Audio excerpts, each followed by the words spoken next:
Happy Monday afternoon. Welcome to 580 Sports Talk. I'm Brendan Dworzinski. He's Dan Lucero. It is All-Star Week in Major League Baseball. It is draft week as well for Major League Baseball. We'll get to both of those things over the course of the show today. It's a fun week on both 580 Sports Talk and on Mic'd Up. Normal crew with you today on both shows. Tomorrow, Wednesday and Thursday, I'm going to do a little switcheroo on you, though. It'll be Dan and Jake on Mic'd Up, and then myself and Fulton here on 580 Sports Talk, which makes sense because Dan and Jake are going down to Arlington for Big 12 Football Media Day coming up on Wednesday and Thursday. And, to make sure they get there in time, they are leaving together tomorrow afternoon. So we've got the schedule all worked out, a lot to get to, a lot of fun coming your way over the course of the next few days. I should clarify, by getting there in time, we plenty of time. Yeah. Getting to Dallas in a decent time is something that we can definitely accomplish by leaving earlier tomorrow, but also gives us a chance to eat dinner at a decent time at the Whataburger in Edmond. Yep. Sports on 580 favorite. A tradition unlike any other. There is, if you've ever been south on I-35, south out of Kansas into the state of Oklahoma, you're just outside, you're just north of Oklahoma City, and there's that little segment of Edmond right off the interstate. There's just nothing but fast food chain restaurants there. You know the one. Like 3 exits in a row. Yes, it's nothing. Just a wall. Nothing but chain restaurants. Anyway, that Whataburger is a frequent stop. They haven't quite retired our numbers, put our numbers in the rafters there or anything, but no, I'm pretty certain that's where Jake and I will be stopping for dinner on tomorrow night. That's the move. Why not? Speaking of Oklahoma, we'll get to that state here in just a second. We do have a bunch to get to on today's show. We'll talk some Royals baseball here in just a minute. Not a whole lot from the weekend. They snapped their 6-game losing skid with a win yesterday. They won yesterday, played a good ball game yesterday. Yeah. Ryan Yarbrough, great story. That's awesome. Good to see him go out there and look awesome in his return from injury. We'll talk about the draft here momentarily as well. We've got the good, the bad, and the ugly, and Matt Verderame also coming up this hour. Matt will join us to talk all about all things going on in the NFL at the bottom of the 3 o'clock hour. 4 o'clock hour, as we get ready for Big 12 Football Media Days this week, we've got the Big 12 Football Vibe Check. That's right. That might sound outlandish to you, but I think it's a fair exercise. Which teams are feeling the best as we head into Media Day and into fall camp? Which teams are just kind of going about their business? And who's down horrendous right now? Who is in the bad place as we approach Media Day? It's West Virginia. Every single ranking we're going to do, the worst tier is going to include West Virginia. So just keep that in mind. Also, of course, our usual What is Wrong with You? 580 Sports Talk headlines. There's a lot of headlines that are going to get their own segments today because there's a lot of news over the weekend. Things are getting even uglier for Bob Huggins, who now is allegedly claiming that he did not resign, even though he told his own players that he was resigning and put out a public statement that he was leaving the program. Also, we will have to touch on what's going on with Northwestern football right now. It's a big enough story, I think, that it is worth our attention. And when a founding member of one of the most powerful conferences in college sports, specifically football, is probably going to have to fire their coach, who is, you could argue, the most important figure in program history, or at least one of the 2 or 3 most important figures in program history. Kind of a big deal, especially when he may have known about hazing that included borderline sexual assault. So we're going to get to Northwestern coming up in the 4 o'clock hour. It's not our Purple Wildcats, thank God, but the Purple Wildcats of Northwestern are going to have a lot to answer for, and people in that football program and even higher up in that university are going to have a lot to answer for in that program coming up here in the near future. And with the most recent story, and huge shout out to the kids at the Daily Northwestern who are putting in the work and making sure all of this stuff comes to light. With the story that came out earlier this morning about now perhaps some systemic racism within the program amongst players and also members of the staff.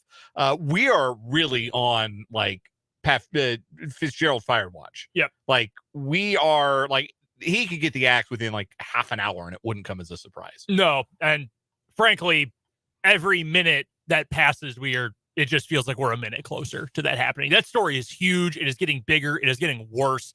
And I'm not sure how the current regime at Northwestern survives that. So we'll talk about that later on today as well. Of course, we'll get to your texts, 785-272-9429. YouTube comment section's open. Our channel's called Sports on 580 WIBW. But our top story today, Lincoln, California. You ever been to Lincoln, California? I have not. I could not find it on a map. Until today, I had never heard of Lincoln, California. I can tell you that it is near Sacramento. According to Wikipedia, it grew by 282% between 2000 and 2010, which made it the fastest growing city over 10,000 people in the United States. Population is up to 50,000. It is what you would call, I guess, suburban Sacramento. Wow, that sounds like Valhalla right there. That is where we go today to find the main character of 580 Sports Talk today and our biggest story. Chiefsaholic has been apprehended. He has been arrested. He is facing bank theft and transportation of stolen goods over state lines charges by the federal government. They had to get the cooperation, Dan, of 7 different local FBI bureaus to find this man. And they found him in suburban Sacramento. So we speculated when news initially broke that the gentleman better known as Chiefsaholic, in fact, referred to by his Twitter handle in the charging documents from the Federal Bureau of Investigation, referred to AKA at Chiefsaholic. And if it's good enough for the charging documents, it's good enough for us. When Chiefsaholic was initially apprehended and accused of armed robbery of a bank, speculation ran wild, as it tends to do. And one of the conclusions that we were willing to jump to on this radio program was, wouldn't it be something if this were just how he got down? Every one of his exploits and escapades, from his many trips to see his beloved Chiefs on the road to his outlandish betting slips that often included 10-leg parlays or betting on Jody Fortson to score an anytime touchdown. That one was a big winner. It was a winner. Well, at 1 week it was. You probably didn't post the slips all the weeks it didn't win. We wondered, we speculated, we imagined, what if this was just the career of Chiefsaholic? That there was nothing substantial, that there was nothing floating all of this travel, all of these nice cars, all of these extravagant purchases, and all of these trips to see the Chiefs, but a string of bank robberies. We said, that sounds almost like a movie. That sounds cinematic. That's probably not real. It's real. That's exactly what he was doing. He was robbing banks all over the American Midwest. Minnesota, Iowa, Nebraska, Oklahoma, Tennessee. He was everywhere. He was all over. Just loved robbing banks.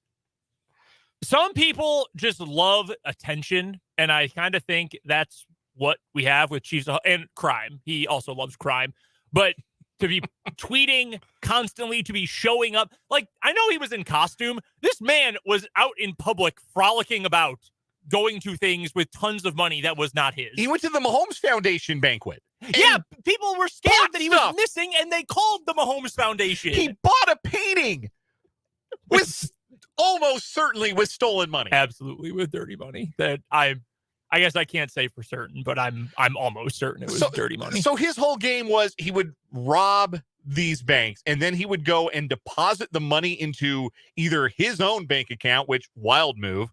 I think at least in one instance, he deposited the exact amount of money reported stolen from a bank. I think that was the first one in Iowa. Into one of his own accounts.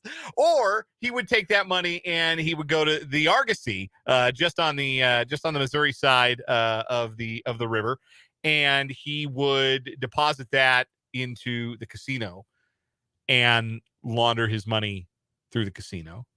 Like,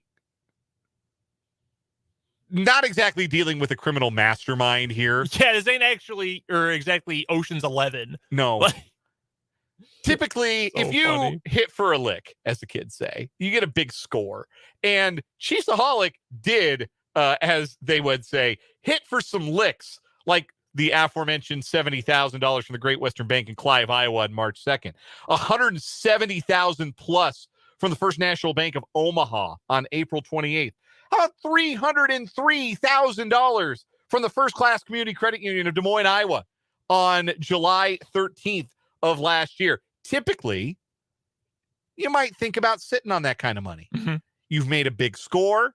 You can float a certain level of lifestyle on that for a while.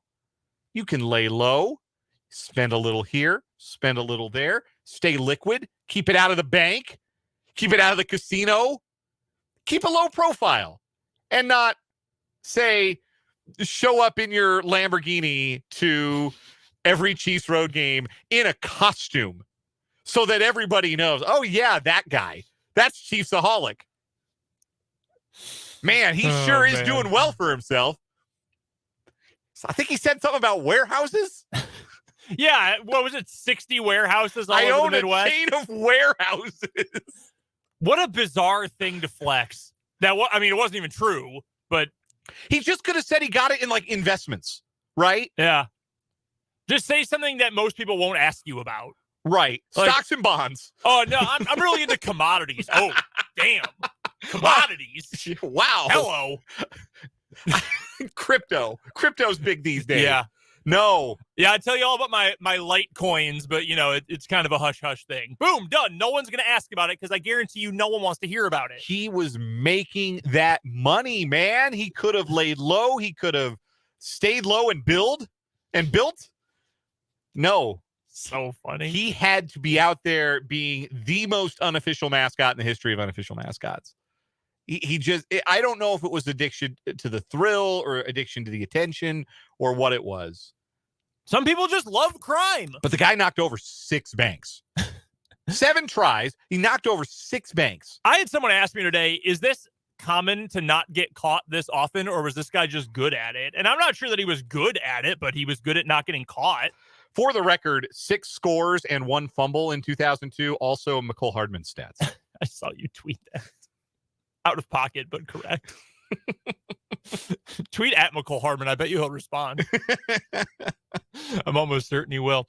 Yeah, we're going to have to ask Matt Verderame his thoughts on this. I know he's a Chiefs guy. He's been a longtime Chiefs fan. I know he's been following this. So we'll have to get his take coming up in a little bit, too. This was awesome. I was not expecting this news today. I figured he was halfway to Fiji at this point. Like, I figured there was no way that he was still in the U.S. Why would you stick around unless you were planning to rob more banks? Like, you've got nothing here anymore, bro, except jail. You got bread and water in your future. That's it.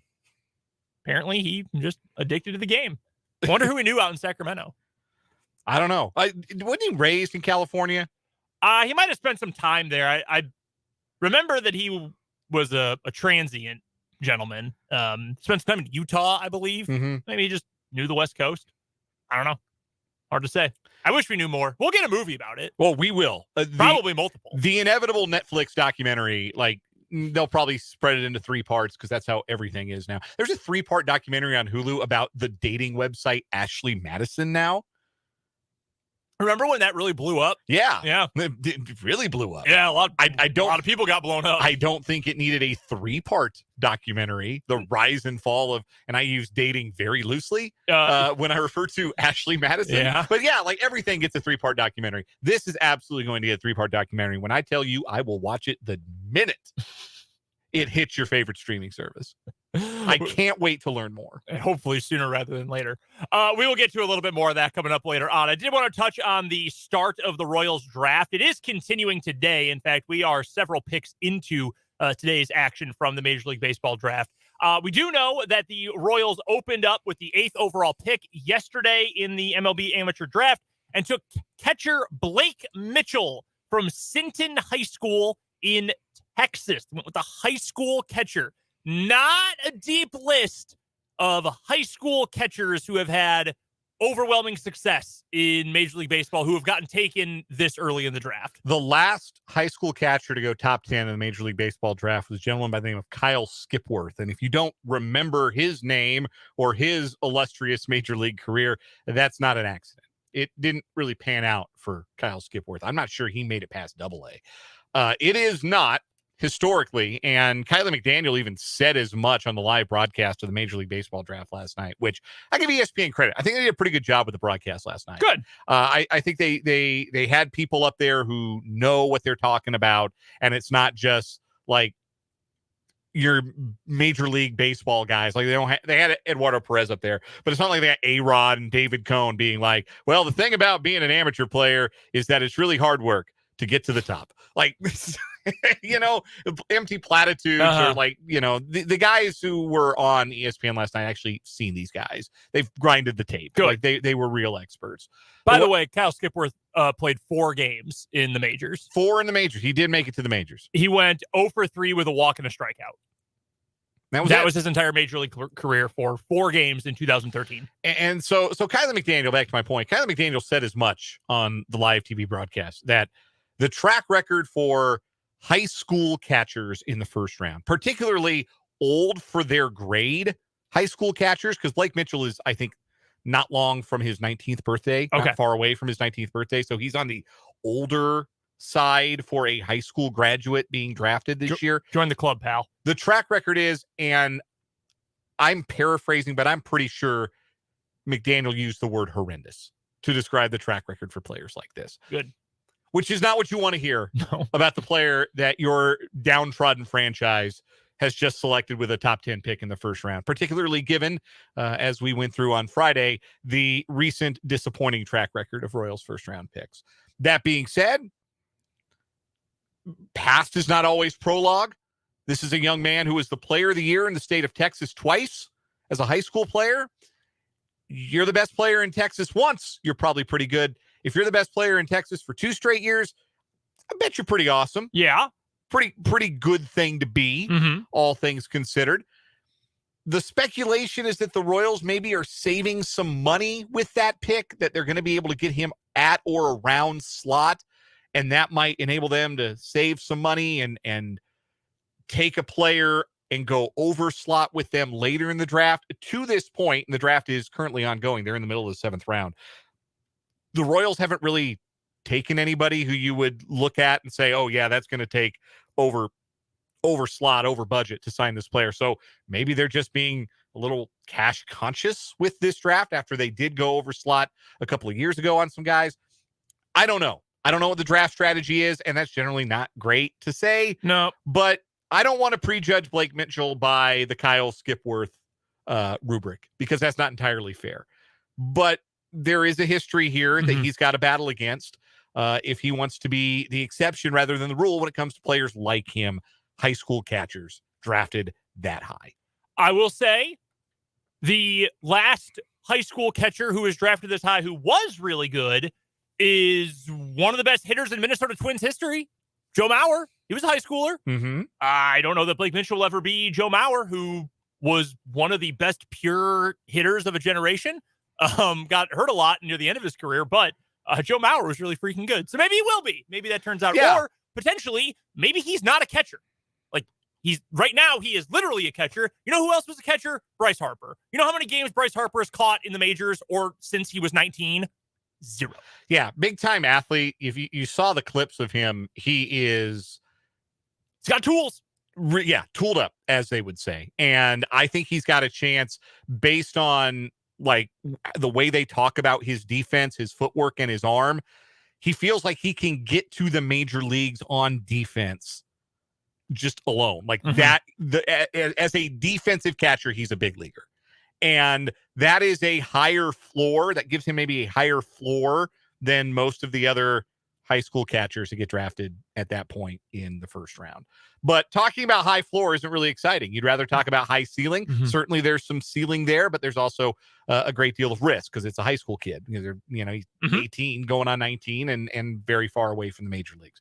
I hope it works out. Seems like a good kid, rooting for him, but it was interesting to me that was the path the Royals went. There had been a lot of talk that they would take a catcher, but I think most people in the industry thought it was going to be the college catcher, the top college catcher on the board, which was Virginia's Kyle Teal, who ended up going 14th overall, I believe.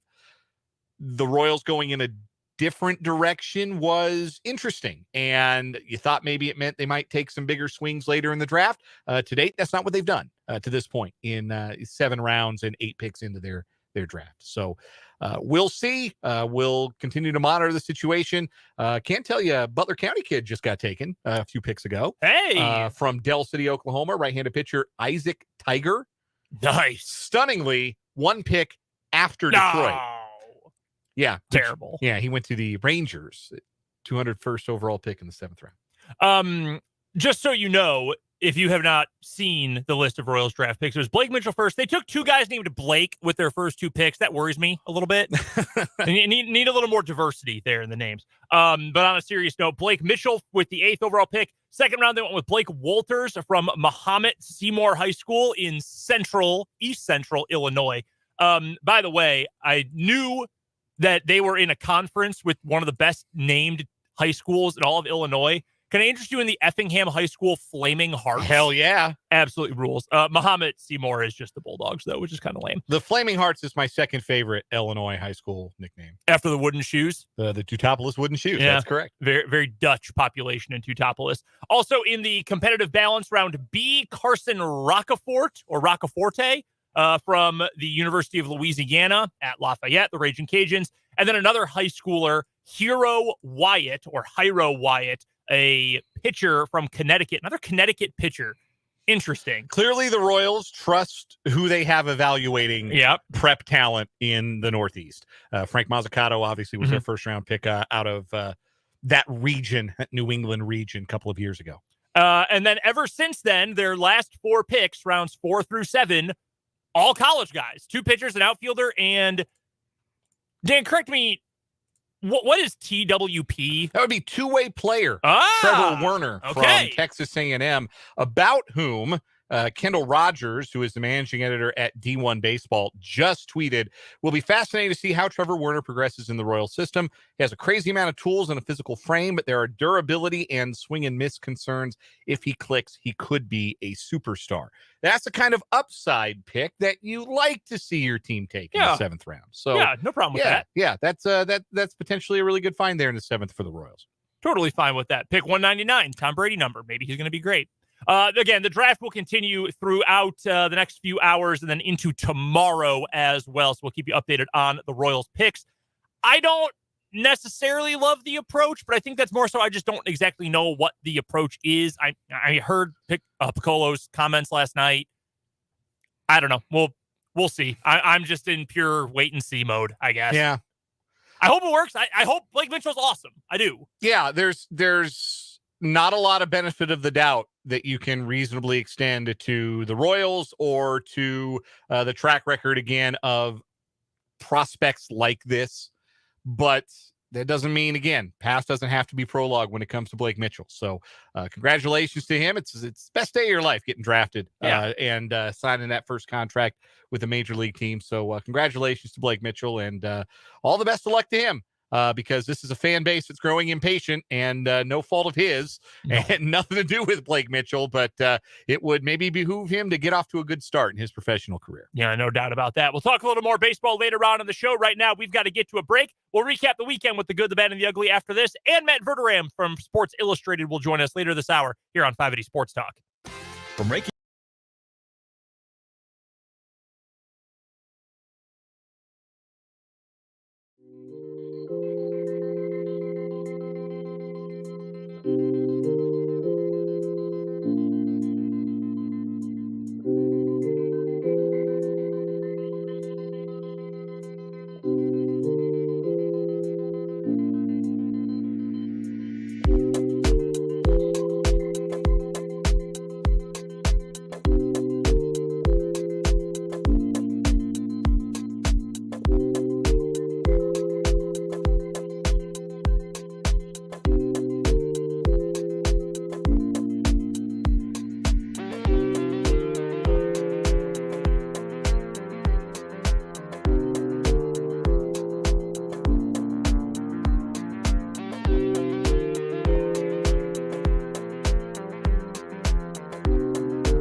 After a busy weekend in sports, let's recap it with the good, the bad, and the ugly here on 580 Sports Talk. The good for me, did you see what Ellie De La Cruz did this weekend? I believe that was Saturday. Yeah, I did.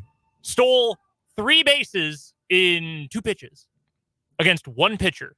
That has not been done since the 1960s. You know who did it last?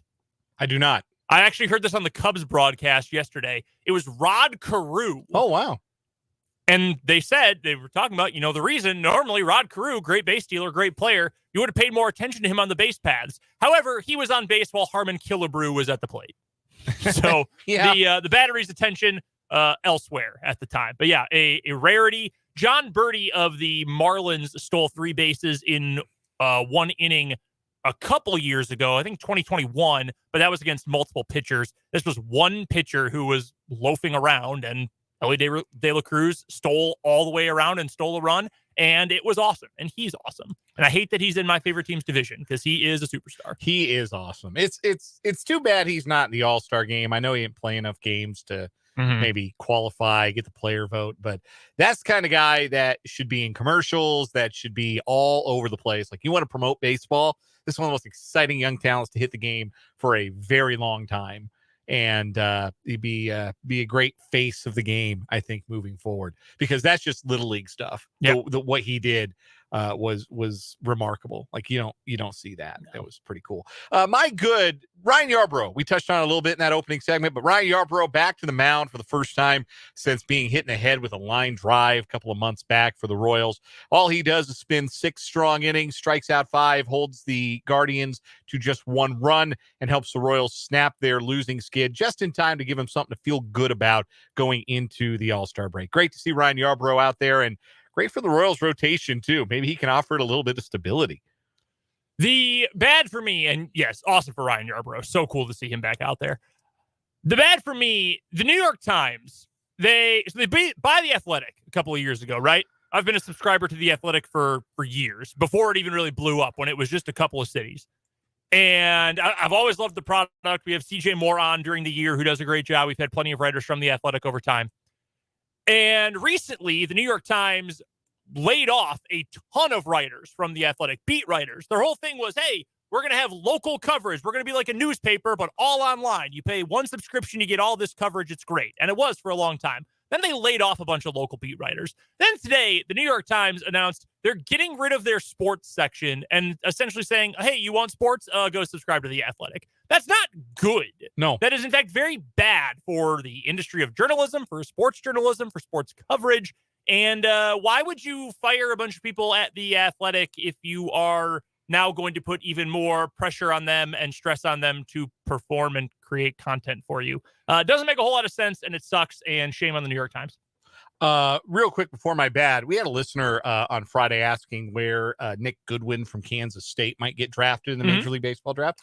We have an answer to that as of just a couple of minutes ago. Nick Goodwin, 7th round pick of the Toronto Blue Jays, 214th overall. So congratulations to the K-Stater. I believe the first Kansas 4-year college player to come off the board so far in the Major League draft. So a quick update on that, and a nod to, again, the listener who was curious about that on Friday's program. Bad for me. I'm never sure if people are serious or not on online sometimes, but people were about to call Victor Wembanyama a bust because he didn't play great in his first summer league game.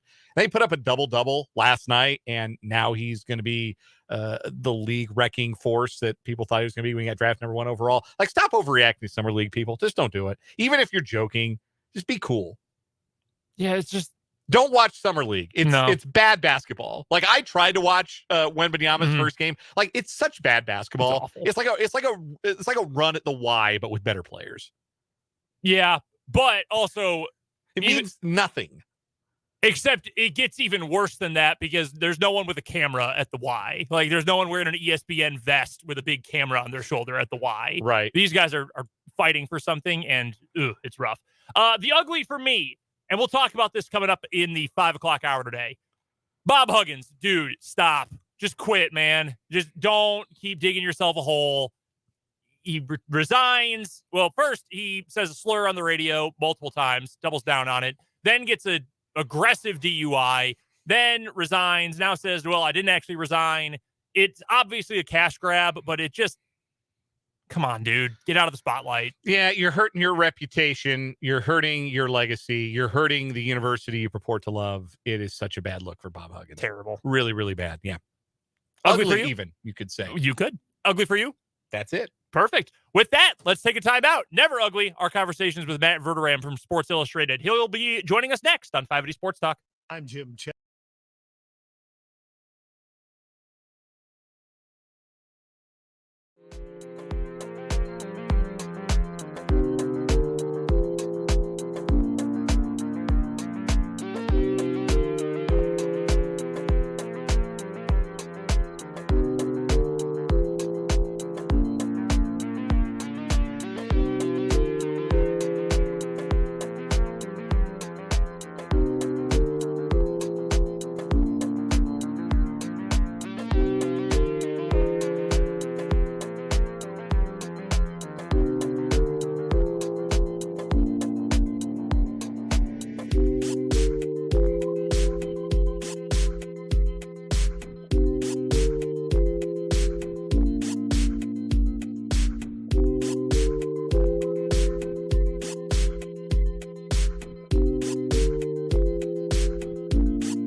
Matt. Pain heals.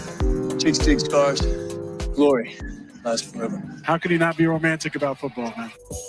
We'll be joined by Matt Verderame from Sports Illustrated coming up here in just a moment. We'll try to get him on the horn. You can find him on Twitter at Matt Verderame. You can also find his work at SI.com and in Sports Illustrated. He joins us on Monday afternoons at the bottom of the 3 o'clock hour here on 580 Sports Talk.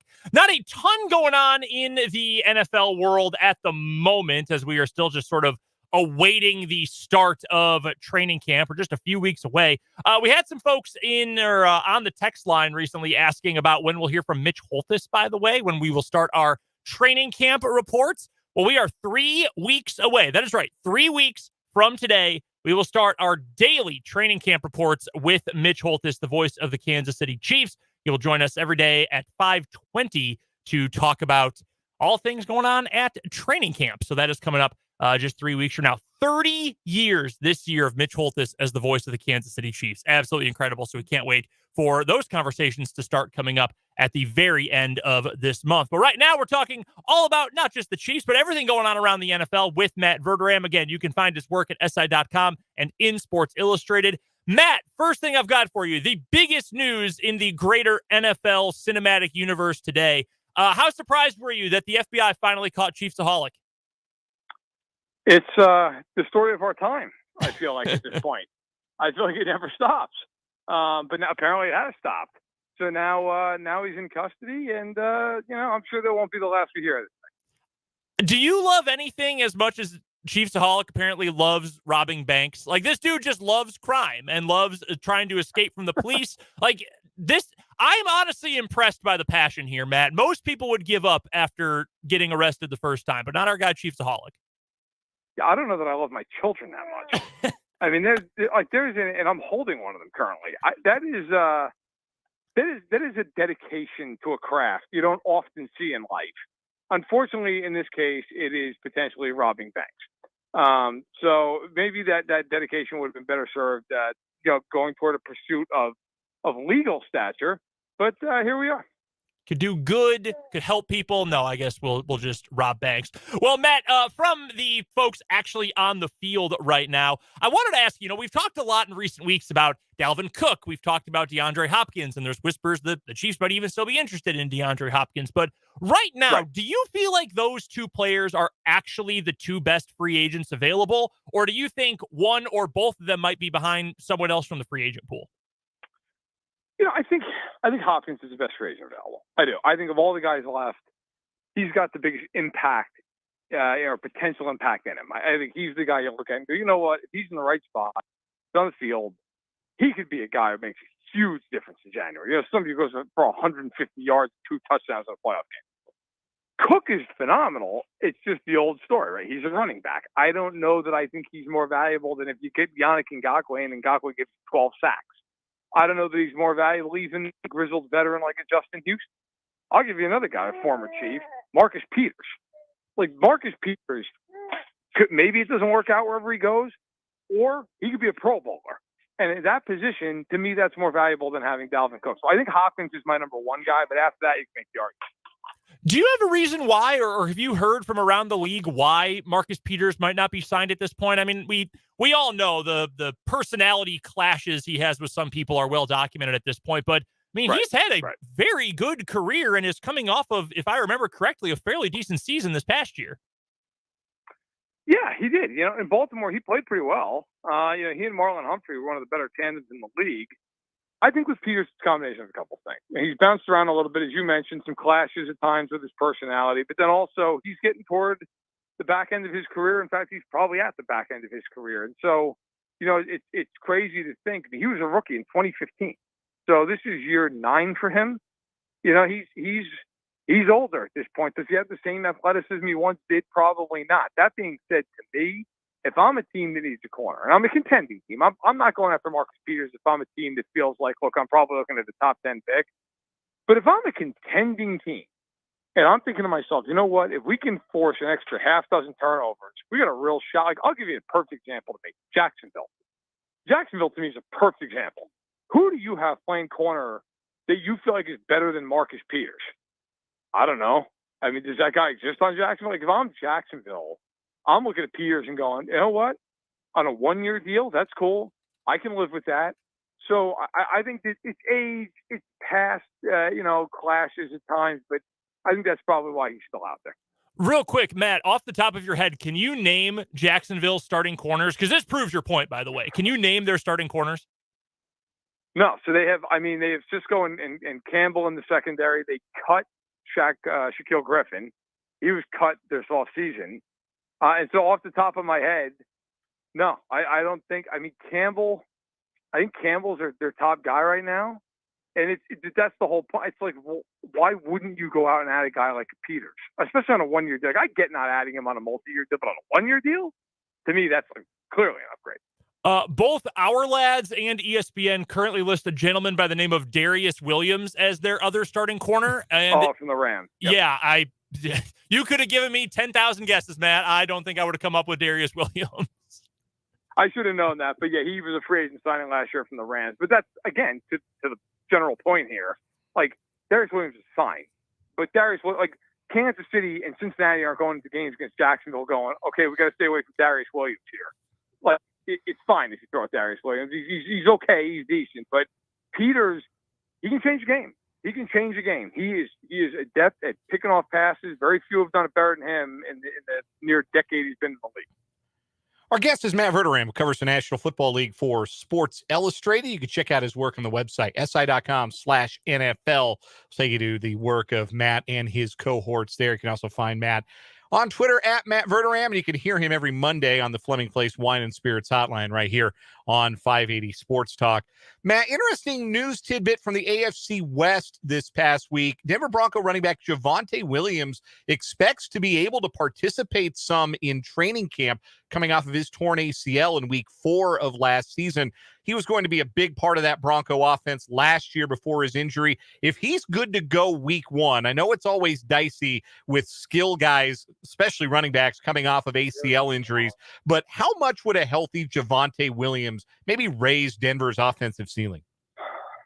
Well, first of all, it's a great story if Williams can really practice and play in the training camp, weeks leading up to the season, because realistically, that's a career-threatening injury. That wasn't just a torn ACL with Devontae Williams. That was a multifaceted knee injury. I mean, that's an injury that a lot of guys don't come back from. So for him to be able to come back that quickly is awesome. Now, how does it raise their ceiling? I don't know, because to me, again, it kind of goes back to what I said about Dalvin Cook. I think Devontae Williams, absolutely, when he's healthy, top 8 back in the league, maybe even higher. Maybe you want to even say top 5, okay. If Russell Wilson's not good, I don't know that it matters much, because even though, like, Devontae Williams go out and have 1,500 yards on the ground, but if Russell Wilson is just throwing picks left and right and taking 60 sacks, as he did a year ago, I think you're in the same spot, right? It's teams are just going to put a bunch of guys in the box. And I know people will say, well, what about Denver receivers? You can't just stack the box. Yeah, you can. If the quarterback's not good, you absolutely can stack the box and just make him throw the ball over your head. And that's where I think a lot of teams are going to go. So with Denver, look, having Williams, having that explosiveness, it adds a huge facet to the offense. But so much of that team is just, what is Russell Wilson? Is he any better? Is he a lot better? Is he the same? Is he somehow worse? I mean, Denver's going to go as Russell Wilson goes. And obviously last year it was a real struggle. They have a new coach. I think they'll be better. But will they be good enough to make the playoffs in that conference? Probably a tough sell. Your 32 teams in 32 days series is ongoing at SI.com. Recent profiles include the Saints and the Lions. And I want to get to the Lions because it feels like they're going to be everybody's sleeper team this year. Like you talk to like your uncle at the cookout and he's going to say, hey, watch out for those Lions this year.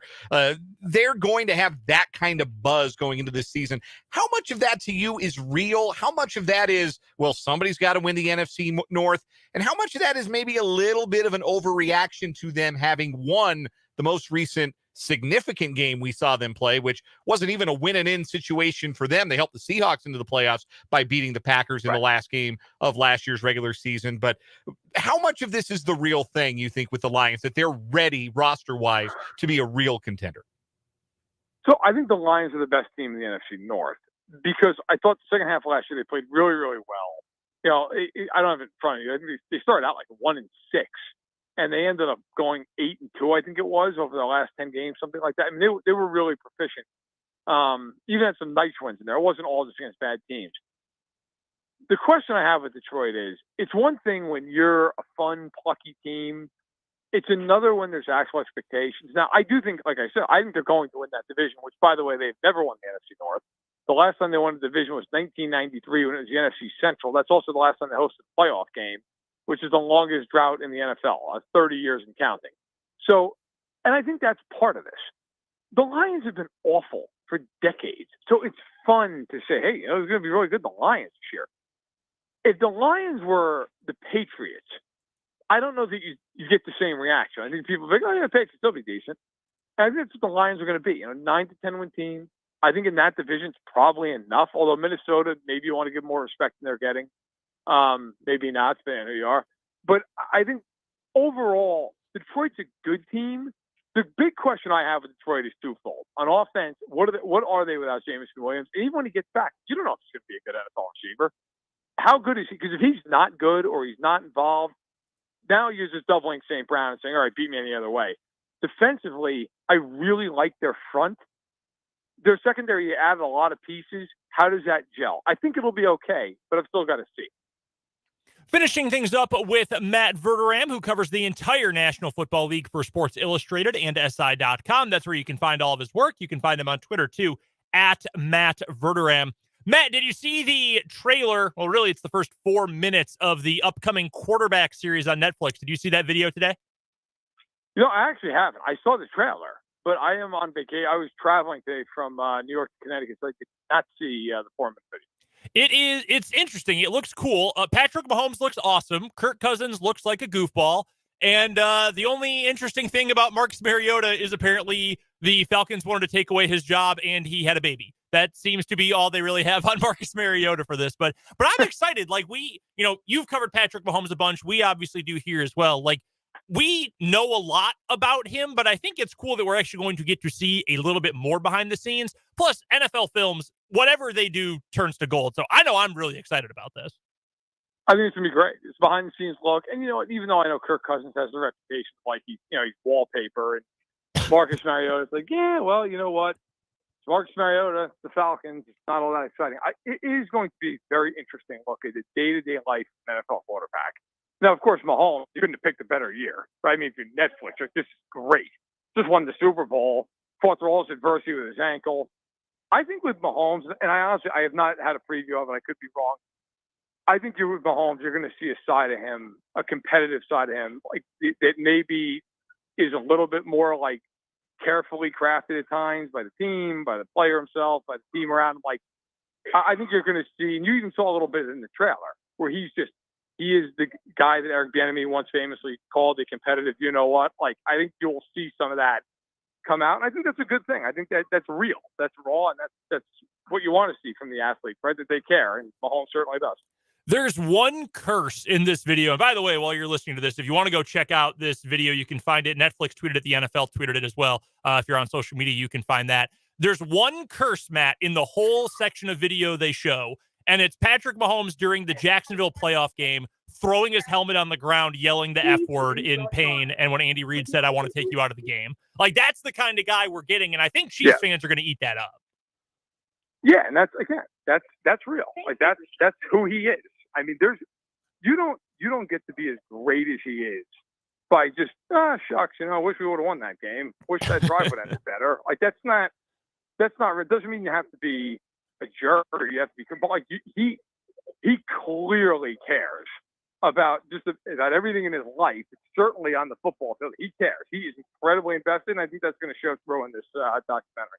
Make sure you are checking out all of Matt Verderame's work at Sports Illustrated and at SI.com, including the 32 teams in 32 days countdown as we get ready for training camp. You can find Matt if you're on Twitter. His handle is at Matt Verderame, and he joins us at this time on the Fleming Place Wine and Spirits Hotline every Monday to talk all about the NFL. Matt, we appreciate the time. Enjoy your vacation, and we'll talk to you soon. Thanks a lot, guys. Take care. That's Matt Verderame from Sports Illustrated. Awesome look at all things NFL today. Did you see that video of the quarterback preview? I haven't watched it yet. It's awesome. Definitely recommend it. It's really cool. And seriously, like, Kirk Cousins looks kind of like a goofball. Mm-hmm. Patrick Mahomes looks awesome. And they show multiple scenes of Marcus Mariota, like, building a crib. Like, okay, you had a baby, great. You kind of knew that was coming when you read the press release for the show. Right. They were like, yeah, Patrick Mahomes, MVP and Super Bowl champion. Kirk Cousins led his team to a division title in the playoffs. Marcus Mariota was also a participant in the NFL season. Like, they got nothing for Mariota. I suspect there will be very little of him in the program as we go on. Known nice guy, Marcus Mariota, who also apparently studies film with his wife. There's a scene where they're watching film on iPads together. So yeah, I love that. Family guy, that's Marcus Mariota. Real love. Me and who? Me and my wife. We're going to talk some Big 12 football to lead off next hour. Stay tuned. Looking for something to do?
hour of 580 Sports Talk, just getting started on this Monday, July 10th. I'm Brendan Dworzinski. He's Dan Lucero.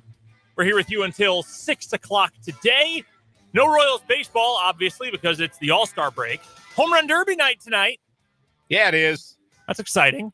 Did you watch the Celebrity All-Star game this weekend? You know, I didn't. Usually I at least catch a little bit of the softball game, but I didn't see any of it. I saw some highlights. I saw Zach Levine hit a dinger, your boy. Yeah.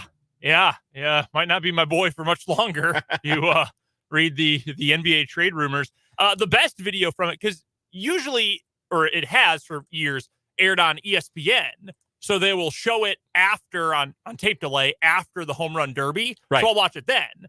But it was on MLB Network this weekend, and I did not happen across it. So I'm not sure if I will watch this year. But I did see video of JoJo Siwa. Do you know who that is? Yes, the dancer with the rainbow hair. Yeah, who I think very saw, popular on the YouTubes. Yeah, hosted some game shows for kids, I think I read, too. She's in it every year. I don't know if she just likes baseball or MLB is to deal with Nickelodeon or what, but she's been in it for a long time. She was not happy with herself on a ground out yesterday. And she said a certain 2-word phrase with a 4-letter F word and me. And you could hear it very clearly on the broadcast. Oh, and she maybe not great for the brand.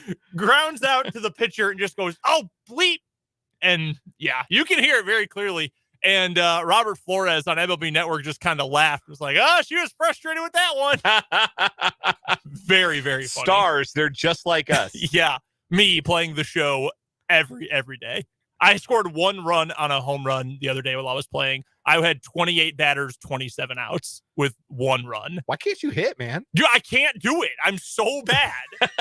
To make myself feel better, I had to play a game on rookie just to see a few hits. I hit a lot in that game. I scored like 18 runs. The drop off, there's like 8 difficulty levels. Yes. And from 1 to 2, I've got issues. I don't know. If I'm patient or dumb or what. You got to read it out of the pitcher's hand. There's a setting. I don't know if you ever do the mini seasons in the show in Diamond Dynasty. I'm getting really into the weeds here, but there's this mode in the game where you can play like 3-inning games for a full season. And the only games I won the entire 28 game season were because I would get to extras tied 0-0, would bunt over the ghost runner and then hit a sac fly. That's the only way I could win. Well, hey, at least that means you're getting the job done on the bump. Oh, I pitch my brains out. It's incredible. I'm a little disappointed with the new season has kind of wiped out. I do theme teams and on Diamond Dynasty, but my Royals theme team took a hit when my season 1 players are no longer eligible. I lost my Diamond Salvador Perez. Oh no, lost my Diamond Bobby Witt Jr.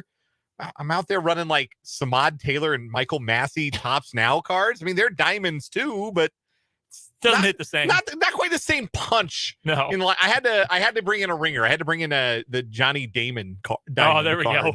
To play center field. He counts. He's a former Royal. Yeah, that definitely counts. Coming up this hour in 580 Sports Talk, we're going to do our Big 12 vibe check here in a second. We've got today's What Is Wrong With You, brought to you by Top City Metal Supply, and the disaster going on at Northwestern right now, which, by the way, within the last couple hours, we have found out also expands to their baseball program. Yeah. Why would you hire a coach who was involved in a wrongful death lawsuit? I don't know. Northwestern did. It's like that. Well, teams keep hiring DJ Durkin, right. Which is, I'll get fired up about that. But we will talk about what's going on at Northwestern because it is a huge deal. And it sounds like the most important player in their team history, who's also their head coach, might be getting fired. So we'll talk about that coming up later this hour. We'll get to your texts, 785-272-9429. And, of course, your comments as well. We'd love for you to participate in this next segment. Our YouTube comment section can be found on our channel, Sports on 580 WIBW. So for this Big 12 vibe check, we explained it a little bit earlier, but it's pretty simple. Are the vibes for the 14 teams in the league great, good, positive, immaculate? Are they just kind of doing their thing? Maybe trending downward or in a transition? Or are you like on footing with West Virginia?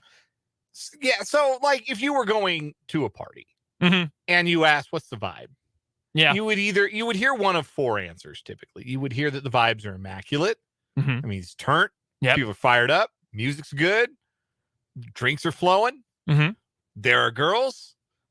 Or alternately, maybe there are boys. There are boys.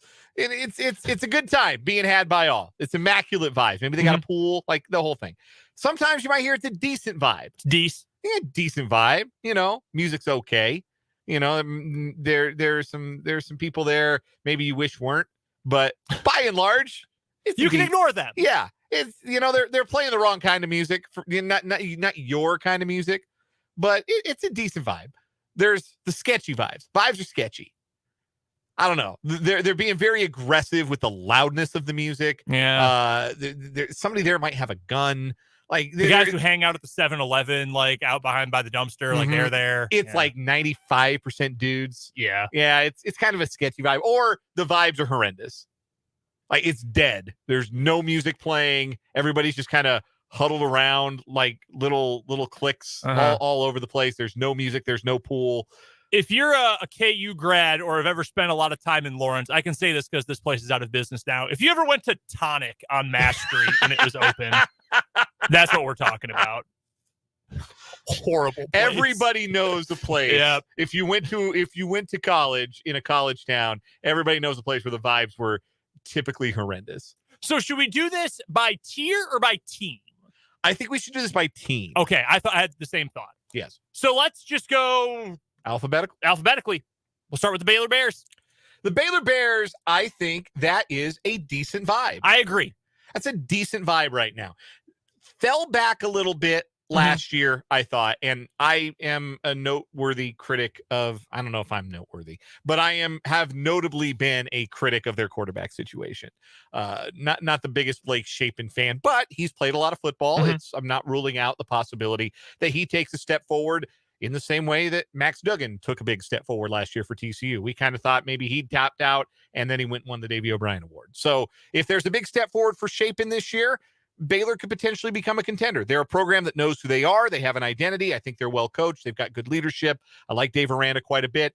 I don't know that they're quite, though, where they fancy themselves being as a program, which is a legitimate Big 12 title contender. So I will say only a decent vibe. Some people maybe there that wish they were somewhere else. I think, like, I can't put them in either of the negative categories because I think they're going to be good. I think they're going to be good. I think they've got a good coach. I think they've got good talent, but I don't know, like, what is the thing that puts them over the top? The party analogy. The music's good. The crowd is good. They've people. You got people brought a dog. Cool, like people are there, but they're like checking their phones because they kind of wish they were at a better party. Yeah, no, man, it's cool. Like I'll talk to you later. No, that's awesome. I'm glad you're in community theater now. Like that's really cool. No, I'll see you later. Like that's that kind of vibe. Like no, it's good, but what if Dave Aranda had fresh clothes? Like maybe that would put them over the top. BYU is next. BYU. This is doing culturally the hardest one to put. Doing a party analogy for BYU and for Baylor too, frankly. Starting off with those two schools is kind of hilarious. We got 2%, we got skim, we got whole milk. Those guys across the street at the Baylor party, they got Dr. Pepper. We don't touch that. Got the whole tabernacle in here. I would say that the vibes are decent at BYU. I'd say it's more decent vibes because they're happy to be in a new league. I don't know how much they loved being independent. Yeah, I agree. I think that being in a league gives you a chance to, some fresh rivalries, chance to kind of compare yourself against your peers in a way that I don't know that they were really able to do as an independent. Because I think they fancy themselves a big time program. But when you're an independent, unless you're Notre Dame, you don't really get to feel like a big-time program. It's a little harder to schedule like a big-time program. They've tried. But now they're going to play some bigger games. I think there's some excitement for this new adventure at BYU. There's some decent vibes. Even if they're not going to be one of the top teams in the league, they'll be in contention for a bowl game. They've got a quarterback who's been around the block, who's at least going to keep them competitive, I think. I don't think Slovis is great, but he's fine. It's a bit of a transition year, I think, because they have lost a bunch of talent to the NFL in recent years. But I think overall, I mean, they're feeling better than certainly at least a couple of the other teams in the league are right now. So, yeah, I think things are decent enough at BYU. That brings us next to Cincinnati. I would be willing to put Cincinnati, if not horrendous, I think it's close. Like, why are we at a party at Scott Satterfield's house? Why did we come here? Remember the other party, the one with Luke Fickle? Like, he was kind of a weird dude, but, like, the party ruled. Luke left and took the vibe way down with him. Yeah, I'm kind of with you. I think those could be horrendous vibes for Cincinnati because the new guy who just showed up, kind of a hard ass. I don't know if we're really gonna vibe with him. You heard bad stories about the last place he was. Your quarterback has been to multiple schools that he entered and left both of his last two schools with everybody saying, well, I don't really know if he's good, but I also don't really know if he's bad. It's probably like any other scenario. Like if Fickle had stayed, immaculate vibes coming into a new league with your chest out, feeling like, you've got a chance to maybe be a contender in your new league right away. That might save it because people are in a good mood. Again, you have people in a good mood, but still, you're not sure about this Satterfield fellow. So I would maybe say sketchy vibes. All right. I'll go sketchy instead of horrendous because I think there's still the excitement of being in a new league and again, a new challenge for Cincinnati. Houston's next. I think Houston's vibes are horrendous. Like, what does Houston have going for it right now? Like, I know they have money. I know they have a huge alumni base because it's a massive urban school and a massive urban center. But, like, you don't have the quarterback. You don't have a returning superstar playmaker. Your defense is fine. Your defense always has good enough dudes. Your coach, I mean, he worn out his welcome fairly quickly at this school after wearing out his welcome at his previous school. Like, I've joked a lot about Dana Holgerson in the last week or so. West Virginia didn't even try to stop him from leaving for a G5 a few years ago. Like, nah, that's fine, go. And he willingly said, okay, I'm going to leave a Big 12 school for what was then the American. And Houston was a good program in the American, but that wasn't a Power 5 job. Things feel off. And I just don't know what it is going to take or if there is something that can happen this year to get them to a better place. Like, I don't look at, and I want to pull up Houston's schedule in front of me, but like, I don't see any path this season to them suddenly feeling like, hey, dang, we're actually pretty good. Like, opening week of the season, they play UTSA. They will be an underdog against Texas San Antonio. They play Rice and Sam Houston as their other non-con games, but TCU, I think, will beat them early on. They have to go to Texas Tech. I mean, they could go 2-3 in September and feel miserable. Yeah, it's a horrendous vibe. Everybody's on their phones. The person hosting it, you kind of feel like just wants to kick everybody out. Smells like Red Bull and cigarettes. Yeah, all you got to drink is Red Bull and like warm Shinerbach. It's a drag. The ice is all melted. It's gross. Warm Shiner for everybody. Oh, man, that's nasty. Yeah, Houston's a pretty easy one. That, I don't know. Things don't feel good there. Iowa State. I would say sketchy. I mean, you've got the baseline of Matt Campbell is going to, at the very least, have his guys prepared. They might not play well, but I've always felt like at the very least, they're prepared. They've got a game plan. I've been critical of Matt Campbell many times. I will give him credit for that, but they don't know who their quarterback is going to be. They might not know who their running back is going to be. Last year was a mess. 2 years in a row now, they've been sliding since their peak. Yeah, played below even their expectations, which I thought last year were fairly modest. Although they did get one vote in the preseason media poll for first place. Like, modest expectations, and they perform below those. They should bounce back a little bit, but I have to think there is a little bit of consternation among Iowa State fans. I would imagine that maybe it's already been as good as it's going to get. I think that's certainly possible. Under Matt Campbell. The trajectory is no longer, to extend the party analogy, we're a little worried they're going to call the cops. Here's the spin on it, though, if you're Iowa State. You know who's not interested in Matt Campbell right now?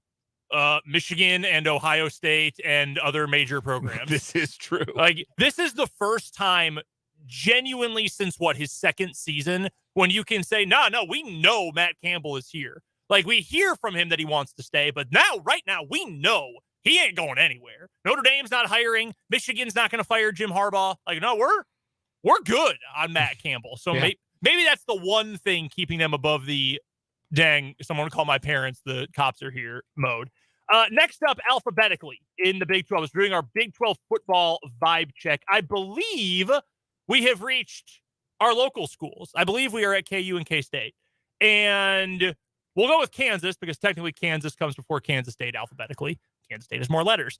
I think the vibes are immaculate for KU right now. I mean, how could you not feel awesome about where you are? Yeah, there's some talk about the schedule being tough. I understand that.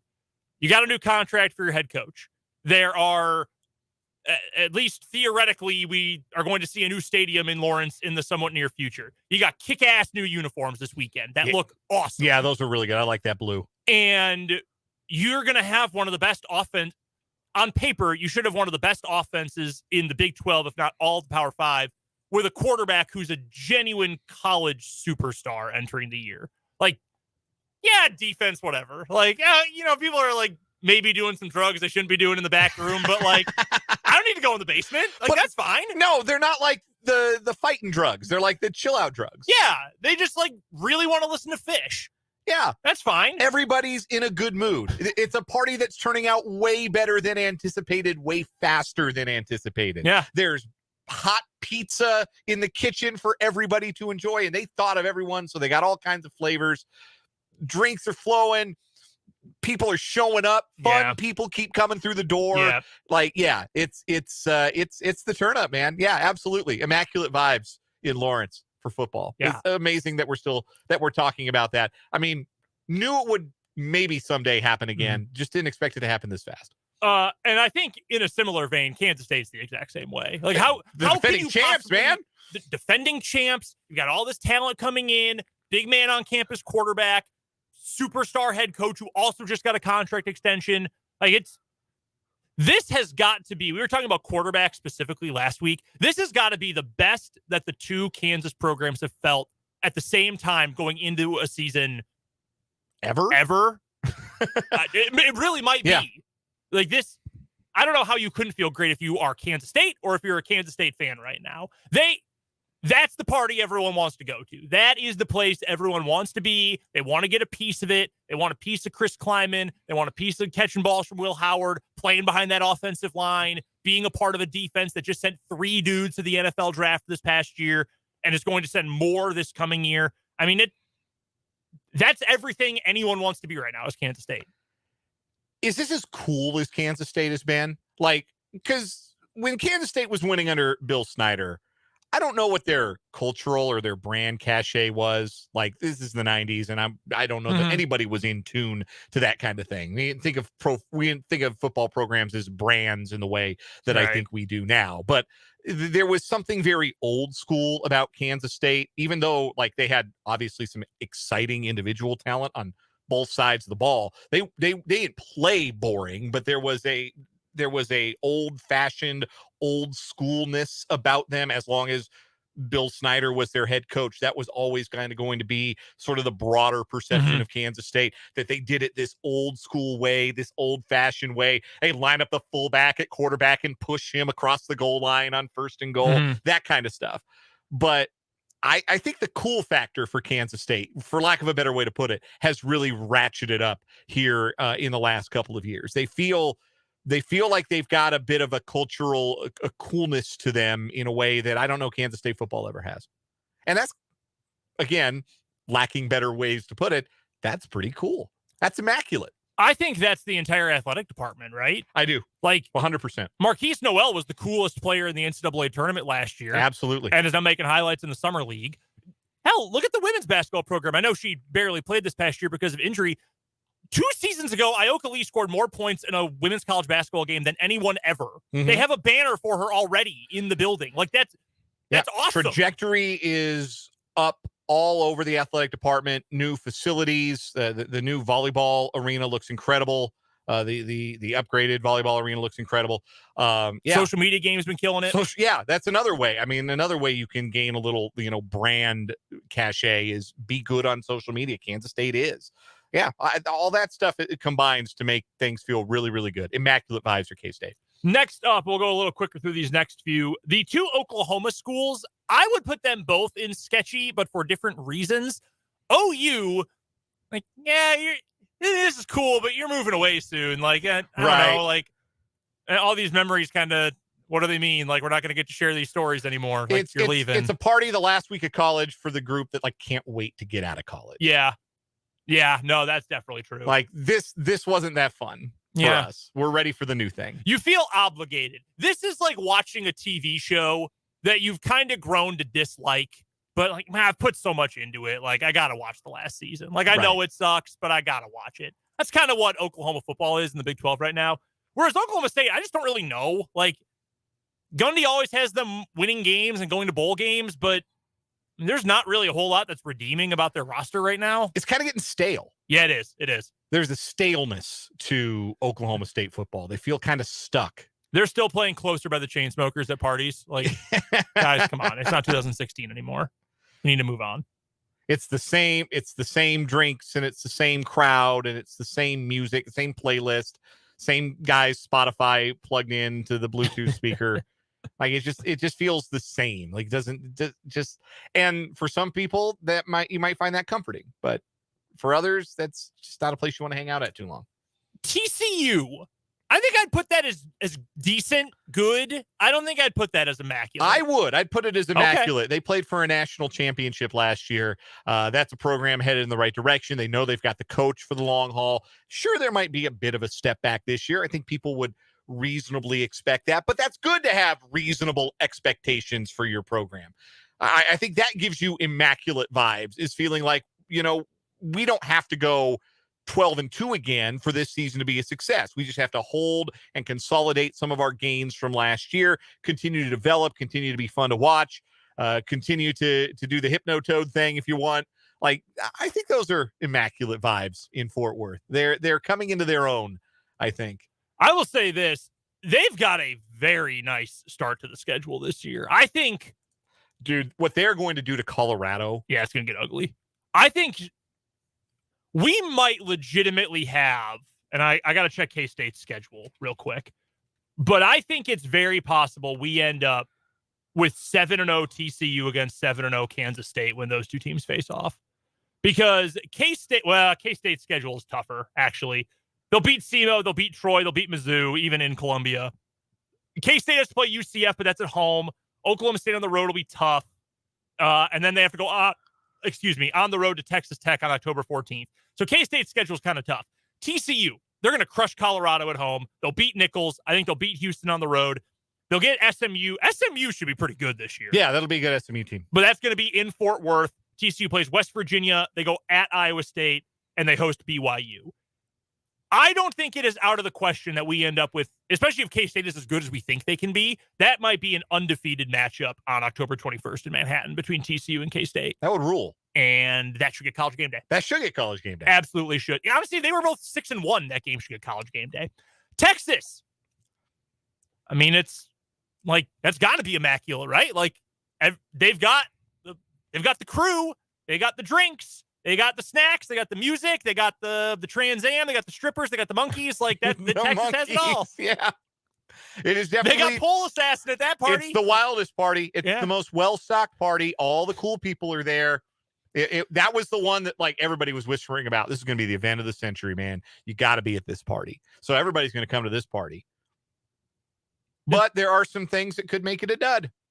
Yeah. Maybe that monkey starts biting people. I mean, you remember Project X? Remember that movie? Mm-hmm. Where it's like the craziest party of all time. There's also sorts of destruction and teens are going wild. And then it ends and people are getting arrested for stuff. They're getting convicted for various misdemeanors and felonies and whatnot. Yeah. Like, that's kind of what Texas is right now. Yeah. Like, it's awesome at the moment. Mm-hmm. What happens when the lights come on? Are you going to still look great, or is this going to be a train wreck? It's like they're being sure. No, my parents aren't coming home till Tuesday, man. We're totally clear. And then maybe their flight got delayed, because that happens a lot these days. Maybe their flight got canceled. Yeah, I mean, it has to be that good if it's Texas. I mean, you really has to be. Like, Steve Sarkisian's like, oh, okay, never mind. I'm not going to make a joke about this because Sark's been through a lot, so I will leave it at that. Texas Tech. Immaculate vibes. Absolutely. Absolutely. Joey McGuire's got that thing on the rise, man. And I think that they, coming off of it was an exciting 7-win regular season because they had those overtime wins. They won a lot of home games, played really well at home. A program that is recruiting better than right now any of the schools that are going to be left after Oklahoma and Texas leave after this next season. They got the highest rated recruiting class of the programs that are sticking around. Immaculate vibes in Lubbock. They play Tortillas fun are football. flying everywhere. Like, they score a bunch of points and they hit you really hard and they're gritty and tough. They've got an awesome atmosphere in Lubbock. That's right there, I think, with KU and K-State as the no-doubters. Like, wouldn't even have to think twice. Our final two. I have to make sure I know the alphabet here properly. West Virginia. Nope. UCF. It is UCF. I second-guessed myself. UVW. Yeah. You could have called them Central Florida. We could have gotten to them earlier. Yeah, it's true. Think decent vibes at UC. I mean, come on. It's Orlando. It's a party school. New league. You got a coach who's won a national championship. You got a lot of returning players. I think you got a chance to maybe surprise some people and be good in the league right away. I think those are some decent vibes going in at UCF. I think Gus Malzahn would be a blast to party with. I bet you that's a real weird dude when he gets a couple drinks. When the glasses come off. Oh, yeah. I bet you Gus is a dancer. You think? Oh, yeah. I think he's a karaoke guy. I can see that. Gus Malzahn taking the mic and doing, like, I don't know, Summer Breeze. Just avoid him doing Sweet Caroline. Just make sure that was not on the playlist and you're fine. Finally, West Virginia, horrendous, terrible, hell. Yeah, it's bad. It's bad, man. There's not really much else to say because if you're a WVU fan and you have been listening to the program, I'm sorry because these college football segments have not been very fun for you recently. No. But can you blame us? We're out of booze. All we got left is bottom shelf liquor and we got no mixers. We got a PS2 with no games. Parents came home, but the party's so lame, they said you could keep going. Stack of DVDs. All from the $5 bin. Man, I've already watched My Bloody Valentine 3D like 8 times. All dudes. Someone plugged in Guitar Hero in the PS2 and they played One by Metallica. It's like 8 minutes. That's a very specific memory, but we can leave it at that. That's our Big 12 football vibe check. Again, Dan is going to be at Big 12 football media days coming up Wednesday and Thursday. He and Jake will be there, and the two of them will be joining up for Mic'd Up coming up tomorrow, Wednesday and Thursday. Fulton will be joining me for 580 Sports Talk the next 3 days as well for a little mix and match week here on 580 WIBW. Right now, we're going to get back to our regularly scheduled programming after this break. We've got today's What Is Wrong With You coming up on 580 Sports Talk.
What the hell? What the hell?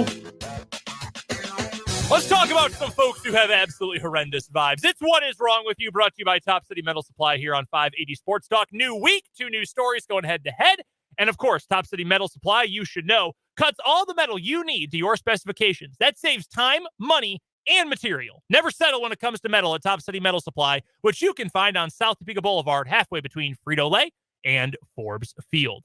My story for today, Dan, is going to take us to a 7-Eleven in Clearwater, Florida, where a guy at the cash register threw a big gulp at a customer. Oh, no. A sticky puddle of lemonade wasn't the only thing to be canned from a 7-Eleven store near St. Petersburg late Sunday night. Police said that 35-year-old clerk Miles Jenkins, quote, got frustrated with a customer overpayment and threw a big gulp cup filled with lemonade at her.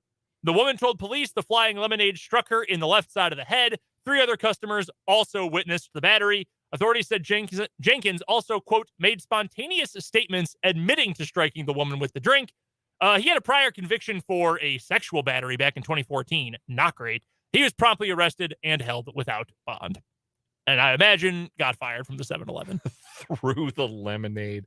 Man, like, what was her deal? Is she trying to, like, pay in pennies? Like, how do you get so frustrated? I mean, we're not talking about, obviously, a very good person here. No. But how do you get to the point where you fling the customer's own beverage at them?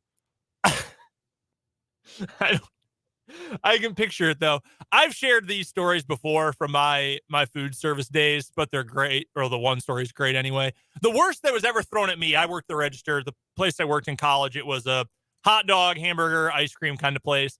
And a guy came in, ordered an extra large coconut milkshake, didn't like it, got mad when I told him, well, it's store policy that if you don't like it, but it was made properly, you have to pay for something new. I can't just give you free food.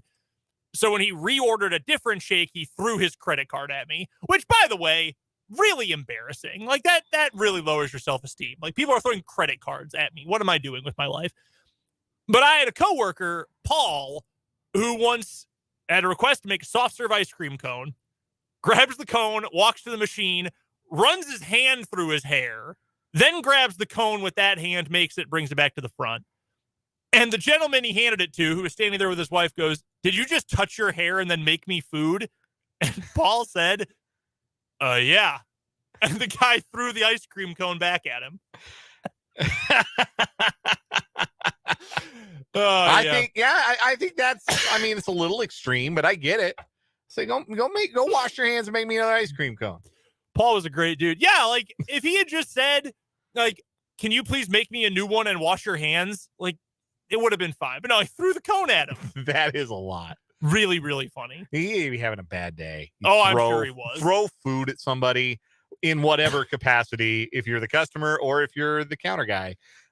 You've had a bad day. Like, dude, we make minimum wage. We already have enough indignities. Like, come on.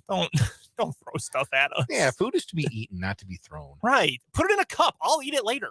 I'll put it in the freezer. I'll eat it. Don't throw it at someone. Threw a chicken wing at the TV when Ben Coates scored a touchdown at Super Bowl 31.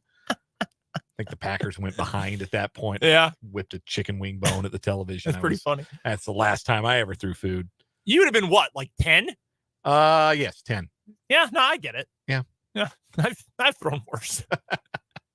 For my story today, we are staying in the great state of Florida, and we meet 3 TSA officers at Miami International Airport who were running a scam on unwitting travelers, stealing from passengers during security screenings. Yo, this will make you paranoid. We meet 20-year-old Jose Gonzalez, 22-year-old Elizabeth Fuster, and 33-year-old Labarius Williams. They were all arrested Thursday at Miami International Airport on charges of an organized scheme to defraud.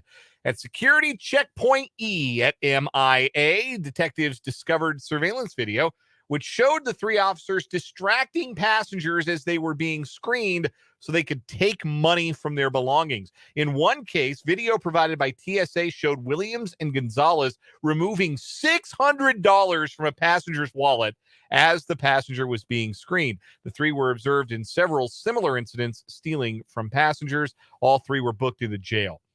Travelers at MIA Friday said they were shocked to hear the allegations.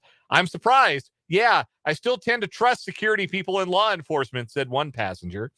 How do you bring people through and then you rob them while you were smiling at them? Isn't that a little weird to you? Asked another traveler.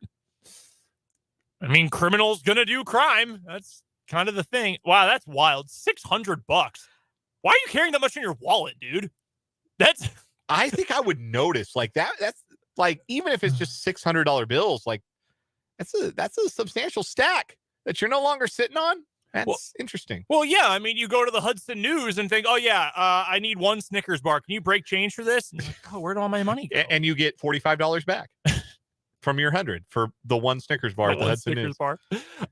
Try buy a magazine with that, and they'll clean you out. That's messed up. I think this wins for today.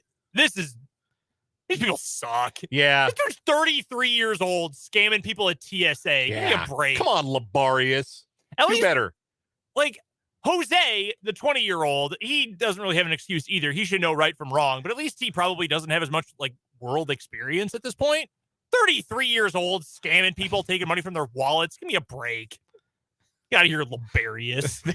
They thought they had the perfect crime. Forgetting, of course, I don't know how you forget, you work for the TSA, that everything is being surveilled All the time? all the time. Oh, my God. Yeah, that wins today pretty easily. Although, don't throw drinks at people. I think that should be a pretty fair understanding as well. No right from wrong, and don't throw drinks at people, especially when they're going to pay you for it. That is our winner today in What Is Wrong With You, brought to you by Top City Metal Supply. Metal cut to order when you need it. That's Top City Metal Supply on South Topeka Boulevard. On the other side of this break, Northwestern football for years has been thought of a team that, maybe they don't win a ton, but they're competitive and they do things the right way. Well, it turns out behind the scenes, according to a lot of credible reporting, they certainly maybe weren't doing the right thing. We'll talk about Northwestern and their debacle coming up after this on 580 Sports Talk. 9.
On 580 Sports Talk. I'm Brendan. He's Dan. Thanks so much for hanging out with us on this Monday afternoon. I've been a fan from a distance of Northwestern football for a really long time. My mom and my older sister both have master's degrees from Northwestern. So while not their primary affiliations, this is a rivalry, but I grew up liking both Illinois and Northwestern. And I've always been a fan of Pat Fitzgerald, a kid I went to high school with who was in my class, fastest kid I've ever seen. And I think would have been an NFL player if he hadn't retired. His name is Matthew Harris. Went to Northwestern, and Fitz was really cool when he came to my high school and met with Matthew. Like, he was his recruiter, and I've always liked the program. And they've really developed a reputation since Pat Fitzgerald took over, and with Randy Walker before him too, but they didn't win a whole lot. They're going to be tough, they're going to be smart, they're going to do things the right way, and they might not always win, but they're going to be hard to play against. And sometimes they are going to win. They're kind of for the last decade, a cycle of 1 year they're really crappy, then they're kind of good, and then they're really good, and then they go back to being crappy again. It's pretty continuous in the last decade plus. But it came to light this weekend, initially from a report by the Daily Northwestern, that's the student newspaper at Northwestern University, that there is deep-rooted systemic hazing, allegedly, that has been going on at Northwestern for at least the last several years. And according to several other former players who have spoken up, a couple of whom, or at least one of whom, has now put his name on his report, on his quotes, this has been going on for longer. There is now an allegation that some of the very graphic hazing has been going on, or at least was taking place, as far back as 2007. That was shortly after Pat Fitzgerald took the job at Northwestern as their head football coach. Northwestern's full team, quote unquote, because this letter looked fake as hell, but it is out there. Not going to, I'll just follow the allegations, said that, no, this is not what happened. This is all exaggerated. And even if it did happen, it wasn't that bad. And even if you think it was that bad, well, it was someone else's fault. It read like a bunch of narcissism. And the school, the university, suspended Pat Fitzgerald 2 weeks during the dead of summer, during a dead period in the summer, for this, in their own personal in-house investigation into these hazing allegations.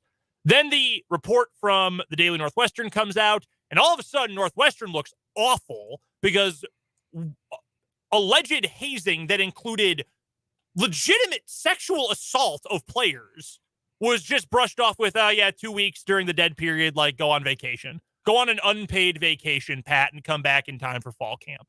And now we have allegations that say, hey, this has gone back for over a decade. We have allegations that Pat Fitzgerald knew and at times may have even coerced some of this hazing. We have allegations now, as you alluded to earlier, Dan, of racism within the program. This is vile to the core. And even if, and maybe you have seen this story and you think that my reaction is over the top, and that's fair. We can all have our own opinions on it. My opinion of this, though, is these allegations are so severe, and no one at this point has actually denied that anything has happened. There's been, well, you took it out of context, or you're exaggerating, or it wasn't really that bad. No one has denied that this stuff happened yet, which is damning as far as I'm concerned. And to me, this is enough to say, hey, Pat, you guys went 1-11 last year. So instead of firing you for cause, maybe you just resign and walk away from this. Because if you don't, we're going to fire you for cause, because this is, I can't use the 6-letter word I would like to use. This is messed up.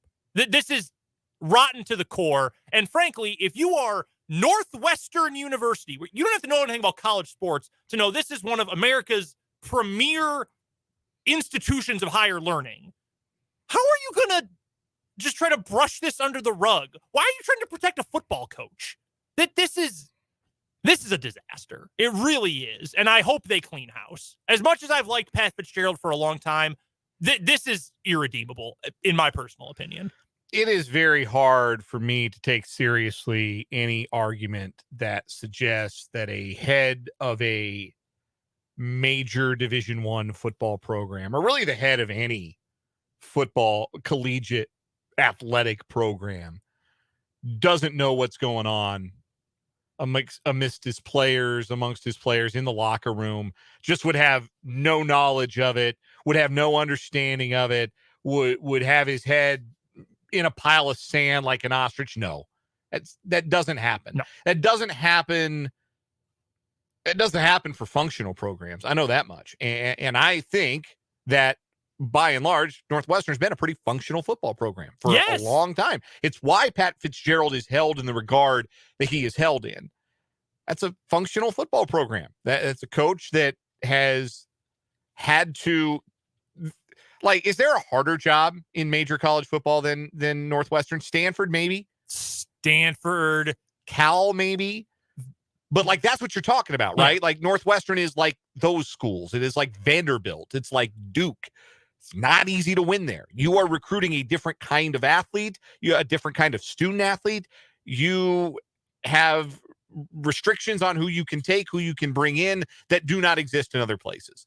It's a hard job, and he has been successful at it, and he has won there. He's won at a high level there in ways that for years and years and years Northwestern wasn't able to manage. Outside of the fluke Rose Bowl year with Gary Barnett, like this just wasn't happening. Who, by the way, the best player on that team was Pat Fitzgerald. Right. So this is a guy, Northwestern to the core, and has done great things with that program.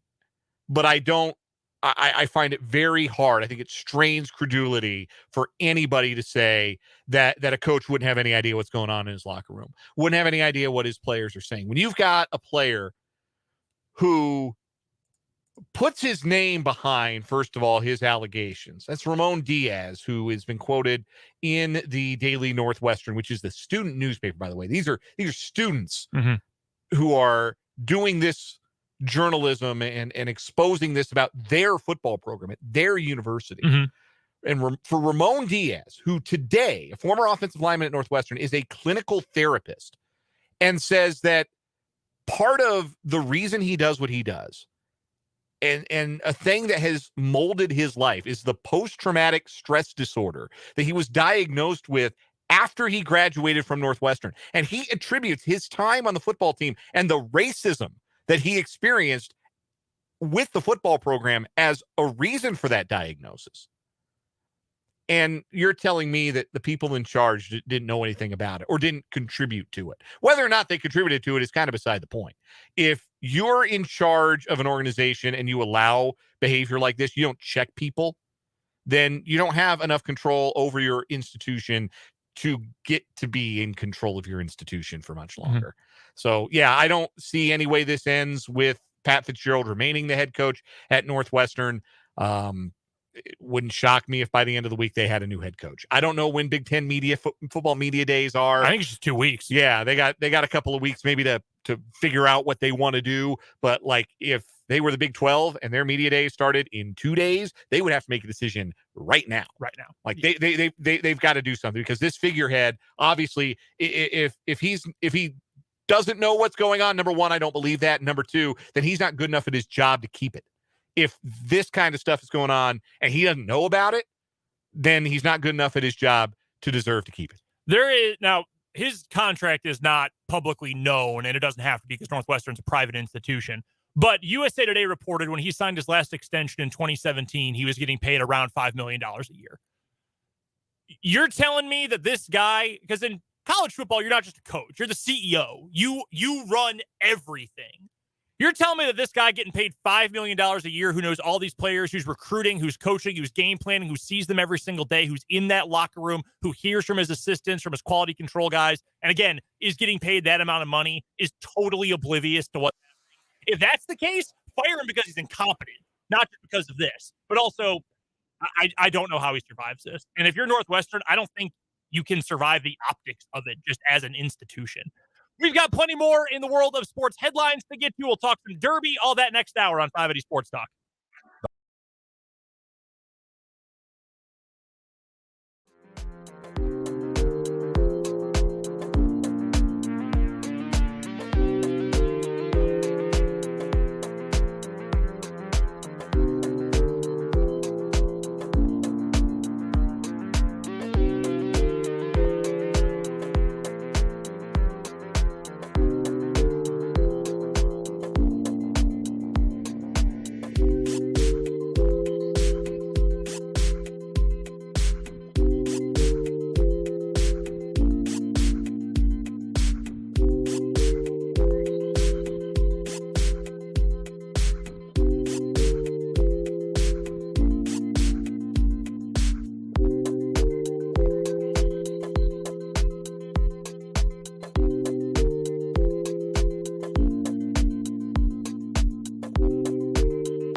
hour left on this Monday edition of 580 Sports Talk. Welcome back to the show. Brendan Dworzinski and Dan Lucero here with you until 6 o'clock today.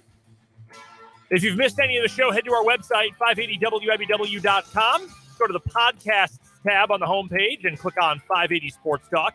You can also go to our YouTube channel, and that's where you can go back and rewind or skip to any part of the show that has aired so far today, or just watch it live and hang out with us in video form. Hop into the comment section on YouTube. Again, our channel is called Sports on 580 WIBW. I think we'll do something fun. We'll give something away on the show once we get to 300 YouTube subscribers, I think.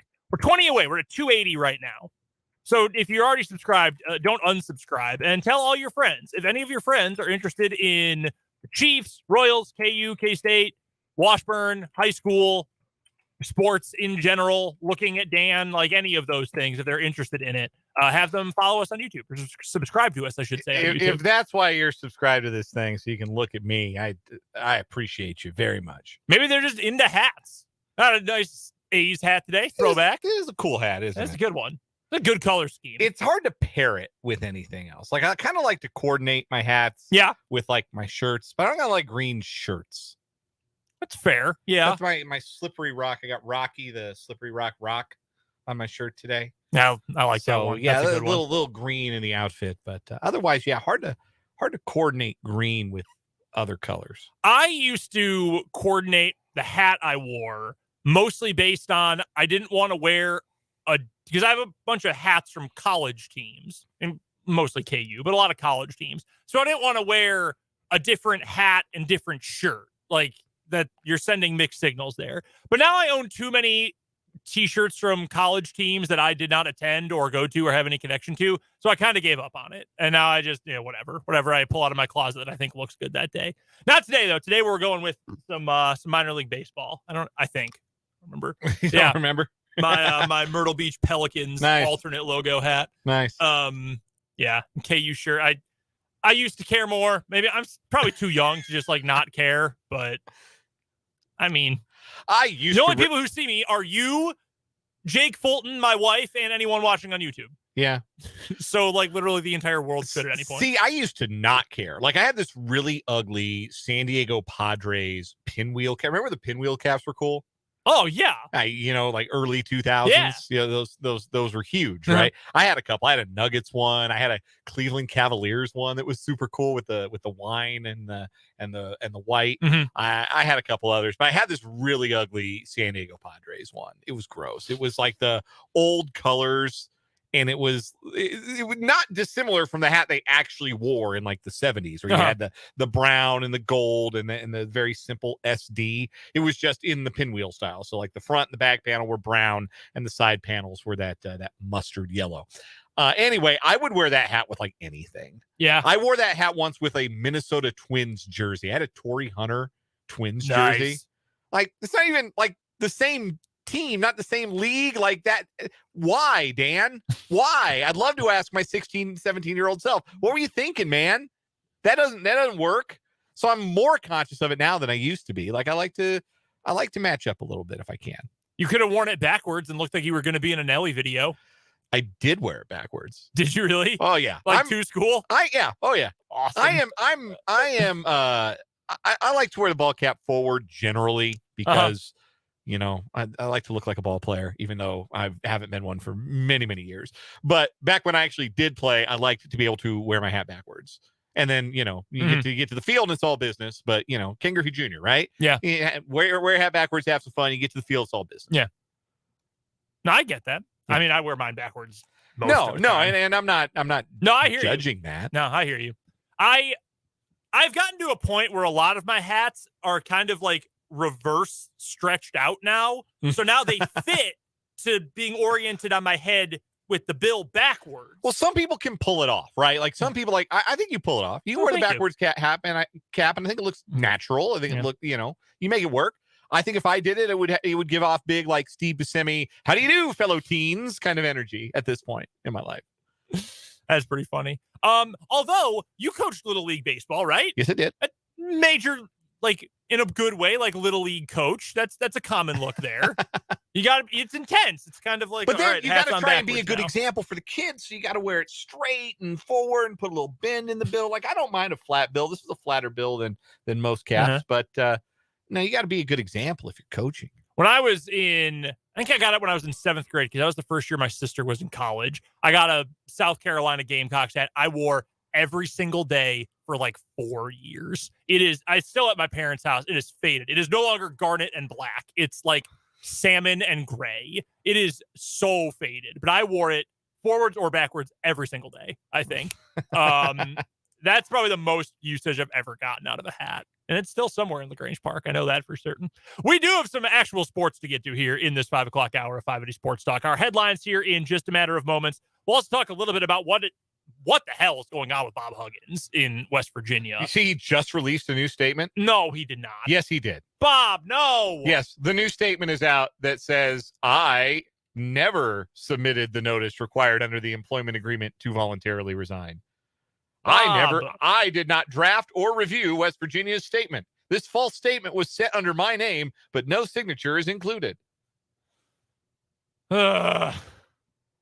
We'll talk about this more here in just a minute, but this is getting ugly for Robert E. Higgins, as the masthead of his letter says. We'll get to that coming up here in just a little bit. We'll also look ahead to the Home Run Derby tonight. That's fun. Yes, it is fun. It is going to be fun. They got some cool players in the Derby this year. Dudes who hit the ball a million miles. It's going to be a lot of fun. Plus, we'll get to your texts. Text line number 785-272-9429 and the YouTube comment section, our YouTube channel called Sports on 580 WIBW. Vance says it's a little unsettling when he throws us up on the big screen TV. You can do that. You got like a Roku. Yeah. Stream us live on that. Chromecast or AirPlay if you have Apple. The reviews are in. Just a tad unsettling. Just a tad. I'll take that. Yeah. Better I than shaved fully. today. I look better than I have probably. This was getting really unruly, so I kind of trimmed it a little bit. Yeah, you're shaving a haircut. Mark also 2 bits. What? 2 bits. 2 bits. Mark also says he's got to wear the hat backwards or his hair gets in his face. There's the other thing. I got a lot of salad. You do. I got a lot. And if you've ever watched the YouTube, at least once a day, I got to fix it because it's heavy and there's a lot on top and it's thick. And the parts of the program that resemble a Pert Plus commercial. Yeah. And so there's a lot of like fidgeting around and pushing it up and tucking in the little wings here. I really need a haircut and I need one really soon. All right, let's get to our 580 Sports Talk headlines before we spend too much time on hat talk today.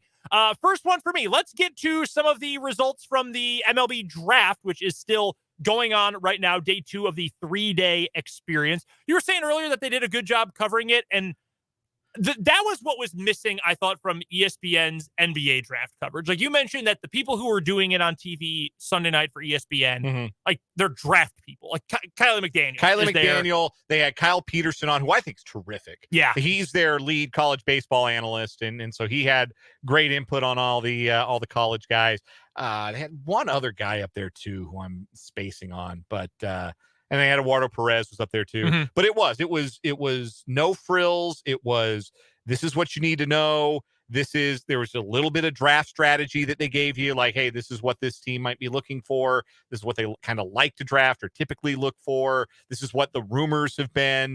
No, I thought it was a really good broadcast. Like if you were inclined to be curious and watch the Major League Baseball draft last night, I thought it was good stuff. Whereas, like the NBA draft a couple weeks ago, it was Jay Billis, talk over a college basketball highlight for 15 seconds. JJ Redick, talk about the NBA in your podcast. Okay, and that's it. Like, can we get someone who actually knows what goes on at the draft? It bothered me. So I'm glad it was a good production last night. I believe it's airing on MLB TV or MLB Network, excuse me, right now, if you want to watch it.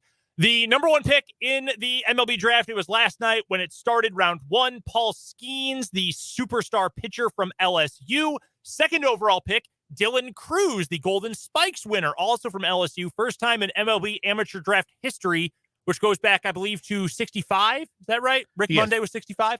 First time ever players from the same school have gone 1-2 in the MLB draft.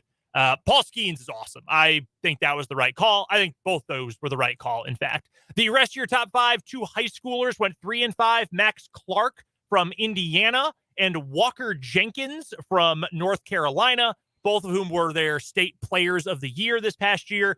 And the 4th overall pick, Wyatt Langford from Florida, he went to the Texas Rangers. So 3 of the top 4 picks in this year's draft all played in the College World Series for the national championship recently. Other notable picks early on, players that you may have heard of.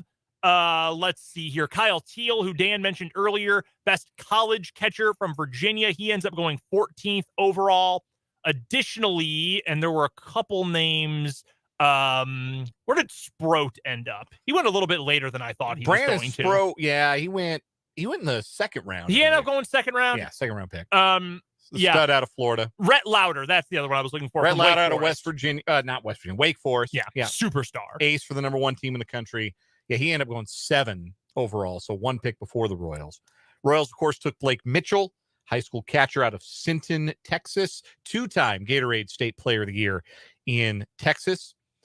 And the rest of their draft haul from last night, we mentioned this earlier. Blake Walters, high school pitcher out of Illinois, right-handed pitcher, was the second-round pick, 44th overall. Their competitive balance B pick number 66 overall, Carson Rocafort from University of Louisiana at Lafayette. Today's picks for the Royals, we'll run through these quick. Third-round pick was Hero Wyatt, a right-handed pitcher from Staples High School in Connecticut. 4th-round pick. This is an intriguing one. Left-handed pitcher Hunter Owen out of Vanderbilt. Had an injury late in his junior season that slid him down some draft boards, but there are a lot of people believed he was the best college left-handed pitcher in this draft. Interesting. So that could be a real find for the Royals in the 4th round. 5th-round pick out of Missouri State, outfielder Spencer Nivens, the Missouri Valley Conference Player of the Year this past year. Left-handed hitter, right-handed thrower, can play all over the outfield.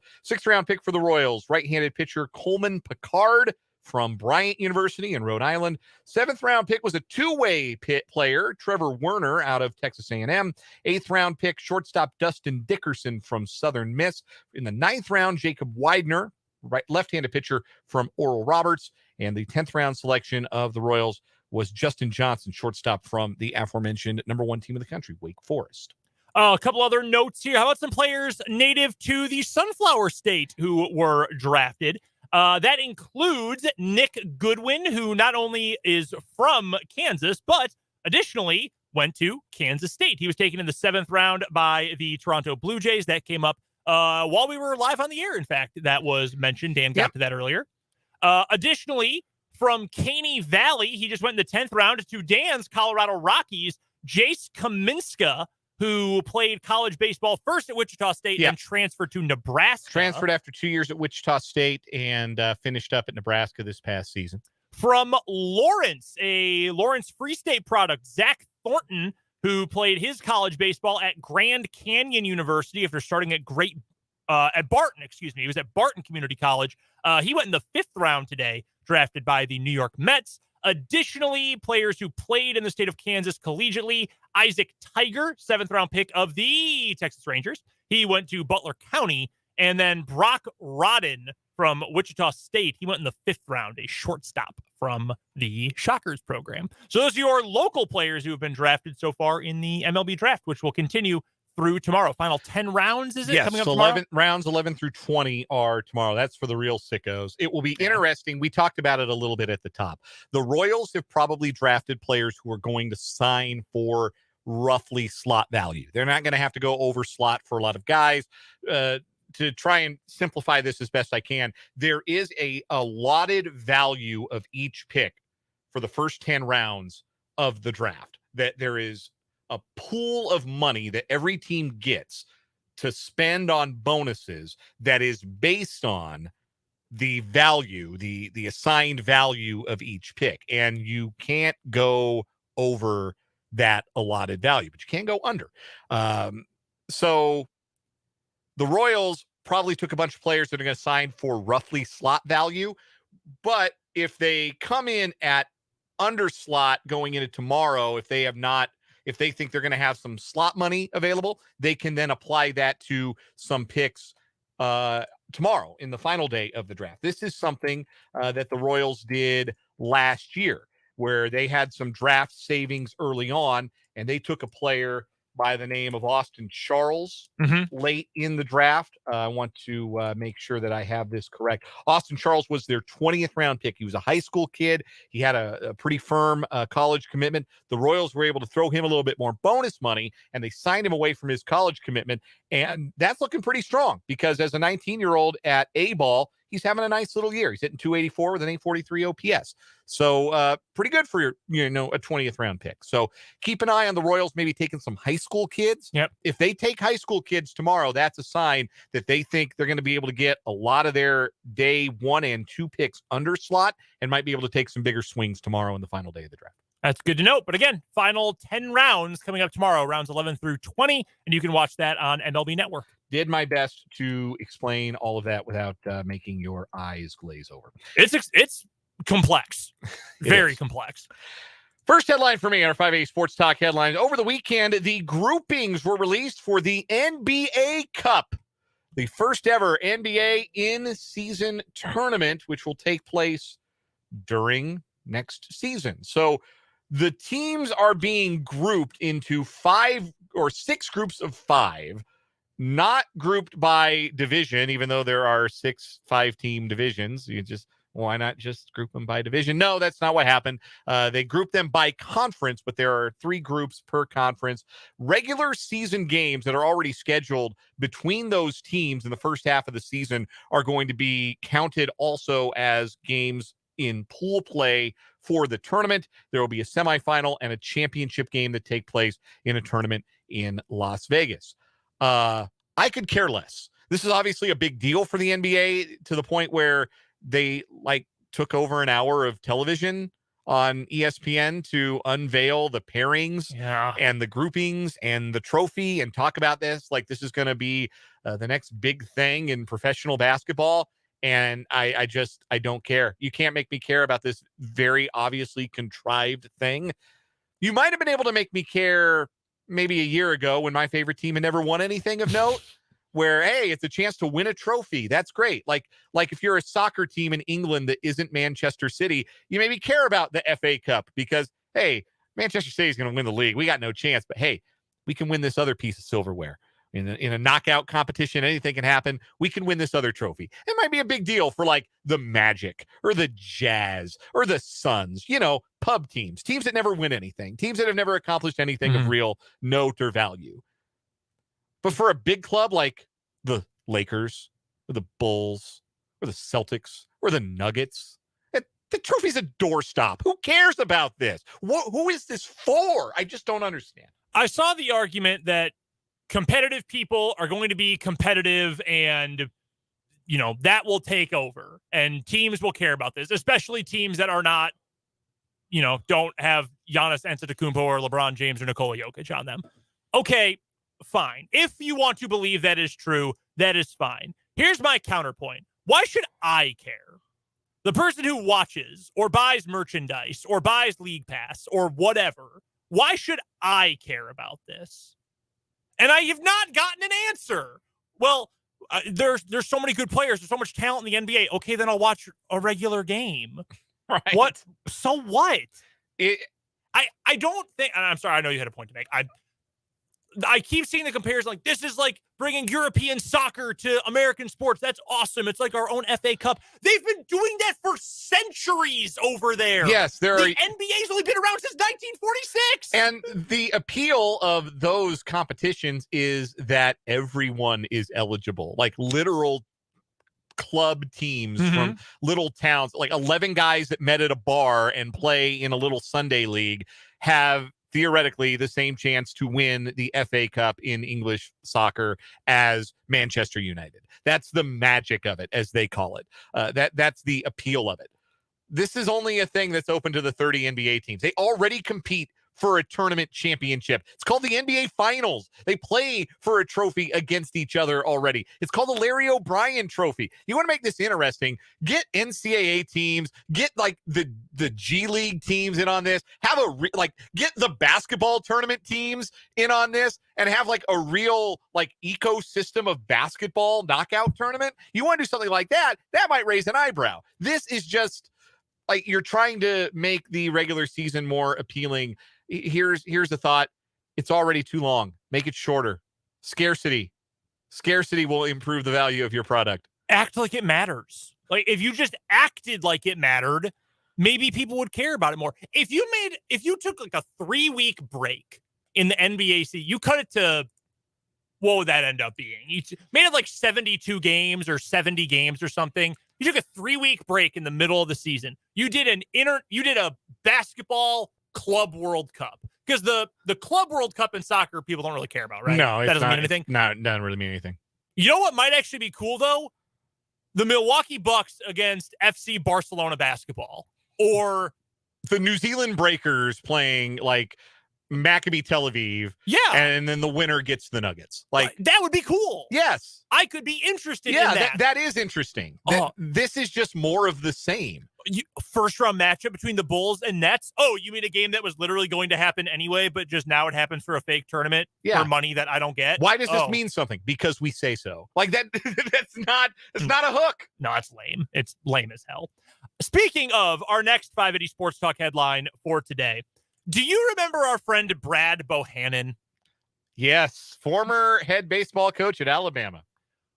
Pat Forty of Sports Illustrated. Now, I will preface with this. I'm not a Pat Forty fan. Fat Forty, if you will. But he has a piece up right now. It just went live at SI.com within the hour. It's so good. About Burt Neff and Brad Bohannon and their gambling associates. Burt Neff is the gentleman who actually got caught gambling on an LSU Alabama baseball game that got it flagged by the Ohio and I think it was New Jersey gambling commissions. Mm-hmm. They're like, hey, do not take bets on this. Something is wrong. Something's funny going on here.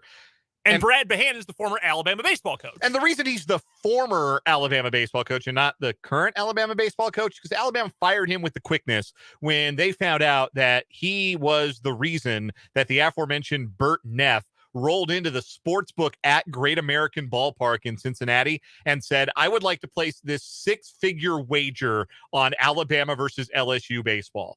And when asked about it, indicated that he had insider information. So I've got an excerpt for you from this piece from Pat Forty. This is incredible. These guys are morons, specifically old Burt here. 3 people familiar with the investigation told SI Neff wanted to bet more than $100,000 on a college baseball game, Alabama at LSU. The game had virtually no gambling traffic, and Neff's desired bets on the Tigers far exceeded the sportsbook's established house limit on college baseball. Essentially, the house saying, nah, something's fishy if you want to bet more than X amount on this game. It was a foolhardy act that created a surreal scene, and the ripple effects from that incident continue to be felt more than a month later. It goes on to say, fueled by hubris and perhaps desperation, Neff, an obscure youth league coach from Mooresville, Indiana, who loved to recruit and network, stood at the window and pleaded his case for making the huge wager to the book's staff. He indicated he had inside information on the game, and he did in the palm of his hand. He wrote it down. Neff was texting with Alabama baseball coach Brad Bohannon via the encrypted messaging app Signal while at the betting window. For those not in the know, Signal is something journalists use to say, hey, if you have a tip, but you are worried about the repercussions, text me or message me on Signal and we can talk there. No one will see your message. You'll be safe. So they were using it to gamble, and he was attempting to place the wager with this app. His texting was indiscreet, though, to the point that the video cameras in the sports book were able to zoom in on the details of his phone and could even see Brad Bohannon's name visible on his phone. Do you think he had the large text setting on his iPhone? Absolutely. Oh, absolutely. Very large. Very large was set. Absolutely. Max brightness. How did he not think, hey, I want to place a 6-figure bet on regular season SEC baseball? And no, it's not weird. I got a little tip that says this one's going to be a winner. I hear that. I'm hitting the silent alarm immediately. There's just a big red button that says Pit Boss, and I'm smacking it. This dude is an idiot. All-time moron. Like, it was like walking up to the blackjack table and saying, let's see how those card counting skills are working out. You are a moron. This Neff character is also tied up with Cincinnati's baseball program. His son plays for the team. Oh. 2 of their staffers got fired in the wake of the investigation into this gambling thing. Also, there's some suspicion around Xavier baseball as a result of some of this gambling activity. So just, again, if you think you're a criminal mastermind, you are not. Put him in jail to save him from himself. If there is a lesson to be learned on today's program, we started with Chiefsaholic and we've made our way to Bert Neff. Just know, if you think you're getting away with something, if you think you're some kind of criminal mastermind, you are not. You are not, friend. Friend of the program, Matt Brown, put on Twitter, is this the dumbest attempt at sports crime ever? It might be.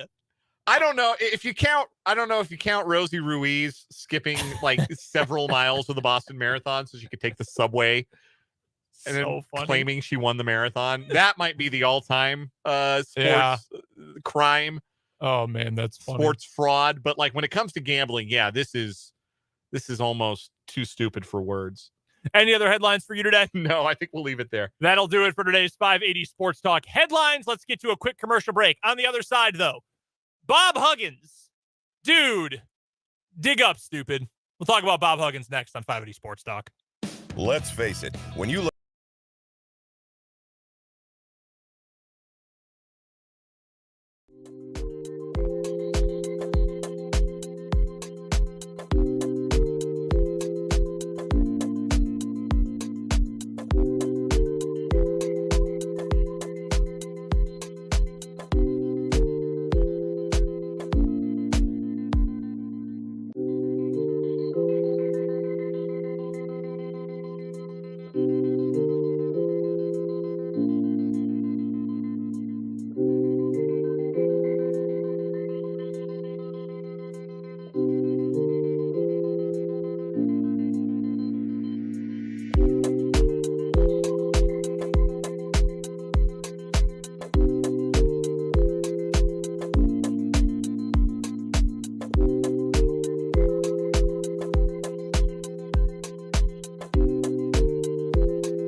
This is 580 Sports Talk. Brendan Dworzinski, Dan Lucero here with you. Thanks for hanging out with us on this Monday, July 10th. Bob Huggins has been a mainstay in the college basketball consciousness for a long time and has had a lot of success at a number of different stops and is a West Virginia icon. He's a native son, went to West Virginia, coached there, did a lot of charity work, a lot for that university, which made it extra sad that his career effectively ended, not with the horrible slurs he said on the radio in Cincinnati a little over a month ago. on a very popular and well-known radio show with a huge signal, by the way. Yeah. A massive signal. It's one of the biggest in the country. WLW is 50,000 watts. But then by getting a DUI with his blood alcohol content at a 0.21. Almost 3 times the legal limit. Yeah, way over the legal limit. And Bob Huggins is a big dude and has been arrested for a DUI before. Like, that's, you got to get a lot of alcohol in your body if you are a guy of that size to blow a 0.21. And after that, West Virginia met for a couple of days, and they decided that he was going to essentially be asked to resign from the program before they fired him. And he did. And he released a statement. He sent a letter of resignation to West Virginia, which is what we believed at the time. And he met with his players. He met with the roster. New guys, old guys, all of them, and said, I'm out. Thank you. I'll miss you guys. I care about you. Go Mountaineers. I'm retiring. He released a public statement about it. Well, since that happened, Bob Huggins has hired a new lawyer. And since hiring his new lawyer, Bob Huggins' official stance is actually, nah. I never said that. I did not resign. So I saw that first and I thought, this is fake. This is absolutely fake. Yeah, 100%. You can't tell on Twitter anymore because only doofuses who want to give Elon Musk their money have a blue check anymore. So, like, you see something tweeted like Bob Huggins says he did not resign, and you assume that, nah, that's just a goof. And you go check that guy's Twitter bio, and it says he works for a news agency in West Virginia, and you think, okay, maybe there's something to this. And his name is Hoppy. Yeah, his name being Hoppy. I mean, it's very West Virginia kind of thing, I feel like. Yeah, but I was like, Hoppy Kercheval. This sounds fake. Apparently, he's something of an institution in West Virginia. Longtime radio host in Morgantown. And I thought, this is going to get ugly. This is going to get really ugly. And that was his official stance that, hey, I never actually resigned. What I submitted was not a resignation letter. I'm still their head coach, and I am just waiting to be reinstated as the head coach. Then today, as Dan alluded to us just within the last half hour, there is a new statement out from Bob Huggins in which he says, in this legal statement, I am employed by WVU pursuant to an employment agreement. I never submitted the notice required under the employment agreement to voluntarily resign. Again, he met with his players to tell him he was leaving. He released a public statement to say he was leaving. His daughters screed on Facebook about how he was being mistreated after he had this extreme DUI. That's not the legal name for it, but it was just a really high number for his BAC. That didn't exactly sound like someone who was sticking around in the job. But now all of a sudden, no, I'm actually employed. There's no way he can win this. But it feels like a cash grab. I imagine the entire goal here is to bilk some more money out of WVU. But this is ugly. This is ugly. This is sad. And I hate that this is how Bob Huggins' legacy is ending. Part of the statement reads, due to my focus on the rehabilitation, apparently he's been in rehab after what he calls the mistake that I made in Pittsburgh. I have not been in the media or responding to WVU statements regarding the incident. I now understand that WVU published a statement purportedly written by me at 10:30 p.m. on June 17th, 2023.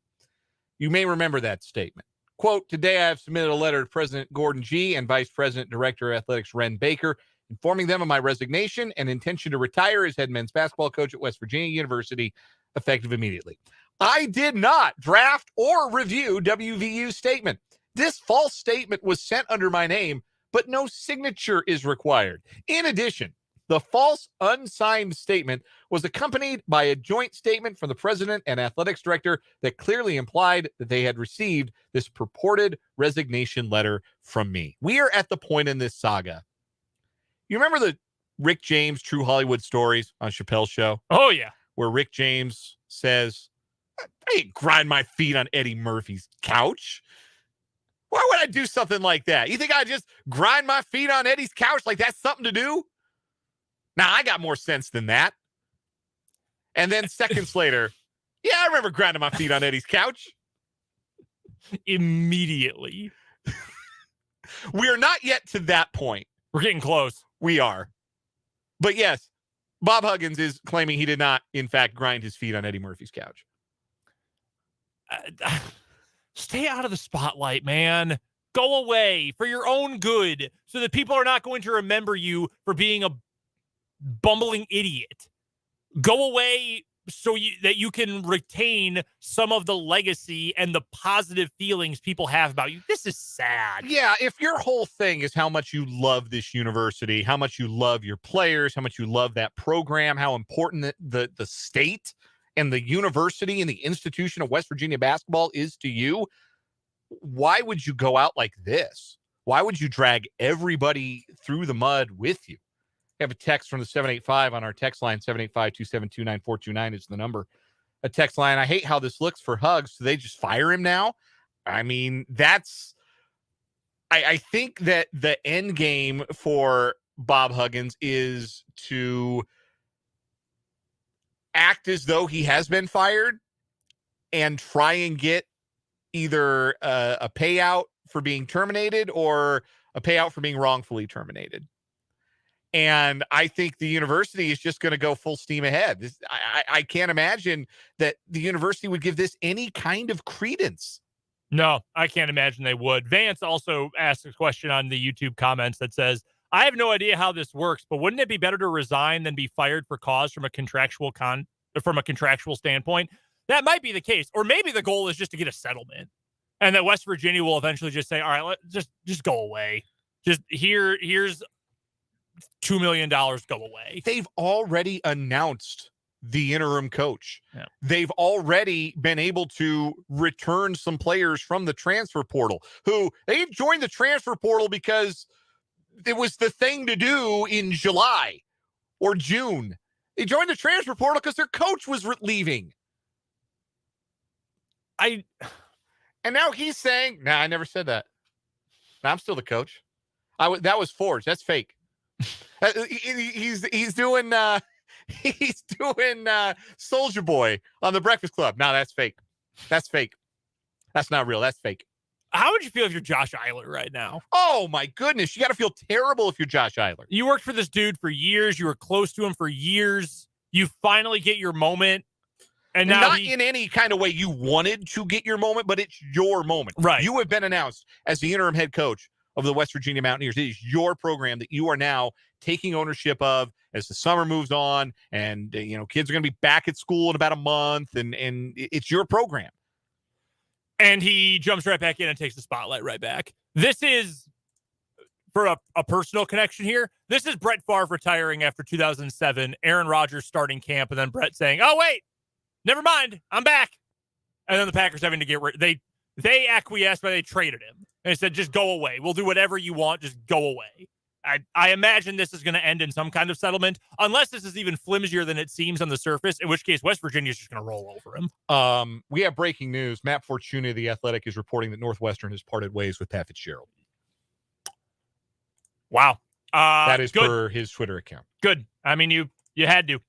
I really don't think there was any other way to handle this. Pat Fitzgerald has meant more to athletics at Northwestern University than I think any other single individual, more than Ara Parseghian, more than Elroy, Crazy Legs Hurt, like more than anyone. No, he played at Wisconsin, not Northwestern, but either like dudes hundreds of years ago, 50 years ago today, more than any of them. He was the best player on a Rose Bowl team. He's been the head coach for a decade and a half. He's won the Big Ten West before. He's gotten them to big bowl games. He has been incredible for that institution, for Evanston, which has a weird relationship with Northwestern as it is. The allegations against these players at Northwestern are sick. They are gross, and they are uncomfortable, and it's assault. It is genuinely assault. Pete Thamel has it as well. This is starting to go around. Pete Thamel reporting that Fitzgerald has been fired. Had to do it. I had to do it. And it's sad and it sucks, but it doesn't suck nearly as bad as it sucked for those kids and those players to be mistreated and to possibly have the coach know and condone and at times trigger it. or not be good enough at his job to know about it either. Yeah, there are victims in this story. Just keep it straight. Pat Fitzgerald's not one of them. No, he is absolutely not one of them. Wow, that is absolutely crazy. We do have to get to a quick break. We'll come back. We'll get you our picks for the Home Run Derby tonight on 580 Sports Talk. If you're a farmer or rancher, chances are you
Finishing up 580 Sports Talk today. Brendan and Dan with you. Don't forget, coming up Tuesday, Wednesday, Thursday this week, we're going to mix things up a little bit. It'll be mic'd up with Jake Laban and Dan Lucero the next 3 days in 580 Sports Talk with Brendan Dworzynski and Fulton Castor between now and, well, tomorrow and Thursday, as Jake and Dan head down to Arlington, Texas for Big 12 Football Media Day. We'll have full coverage, everything from KU on Wednesday, everything from K-State on Thursday, other coaches, other players, media members, the old Trapper Beef Jerky guy, everybody you can think of. We're going to hear from them coming up over the course of the week from Big 12 Football Media Day. Really hoping to score that interview with the old Trapper Beef Jerky guy. I'm sure he'll talk to you. I'm sure. Maybe he's like really into football, or maybe he's not. I want him to do it in character. There was one time, I think I've shared this before. Abby and I had not even been dating a year at the time. We were watching a Pac-12 game. I think it was on CBS Sportsnet or Pac-12 Net or something.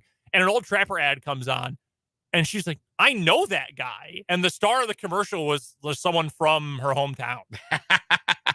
But not the old Trapper Beef Jerky guy. No, it was just a guy wearing a flannel shirt and jeans eating Old Trapper. Oh. But not the Old Trapper himself. Wonder if that goes on his IMDb page. I'm sure it does. Did he join SAG for that? You get a card? The Home Run Derby is tonight. What I think is the most fun part of All-Star Game weekend. Here are your matchups. Because remember, a few years ago, they changed to this head-to-head format, which I thought was great. I thought it kind of saved the Derby, honestly, from getting too stale. So your matchups tonight. Luis Robert of the White Sox versus Adley Rutschman of the Orioles. Love that. Adolis Garcia versus Randy Arozarena. Pete Alonso versus Julio Rodriguez. And Vlad Guerrero Jr. versus Mookie Betts. Who's going to advance on through this first round? Make mine Robert. Make mine Randy. Make mine. Oh man, Alonso and Julio is going to light that joint. Yeah, it's going to be awesome. Fire. That's such a good first round matchup. But they're going to be hot for it too in Seattle. But Pete Alonso's so built for this. Yeah. But they're going to be booing him. Like Julio's the hometown guy, so I'll give Julio a round, and then I think Vladdy Jr. beats Mookie Betts. Yeah, I think I'd actually pick that same group. I want Alonso versus Robert, I think, as my final matchup. Julio would be cool. I would have no complaints there. But if I'm looking for just the dudes who are going to maybe legitimately rip the cover off the baseball, I think I want Alonso versus Robert if that's a championship matchup anyway. I hope it's a Rosarena. I think he's the most fun guy in the field, potentially. Also, he's my wife's friend because he waved it. He waved at me and my wife, and so he's Abby's friend Randy. And the longer Randy's in the home run derby, the longer I think I can get my wife to watch it with me, which would be fun. Yeah, that's fair. So yeah, pulling for Randy. But I think the winner of the Alonso Julio matchup is going to win. This is a great group. This is an awesome way to showcase the Derby. I think you've got it's really fun. Current stars, future stars, guys maybe you haven't I don't know how many people who are watching tonight who are just casual fans know a whole lot about Adolis Garcia, but you're going to get to know about him. El Bombi. Yeah. No, this is awesome. This is a lot of fun. The All-Star game itself coming up tomorrow, since we won't be together on the show tomorrow. AL or NL? Who you got? The AL always wins. Yeah. When was the last time the NL won? It's not often. The American League's been dominating this thing for the better part of the last 30 years. Why is that? I remember there used to be arguments about the designated hitter, but now they don't have that advantage anymore because everyone has it. The last time the NL won, they won 3 straight from 10 through 12. The American League has won or tied every other one since 1997. Wow. Yeah.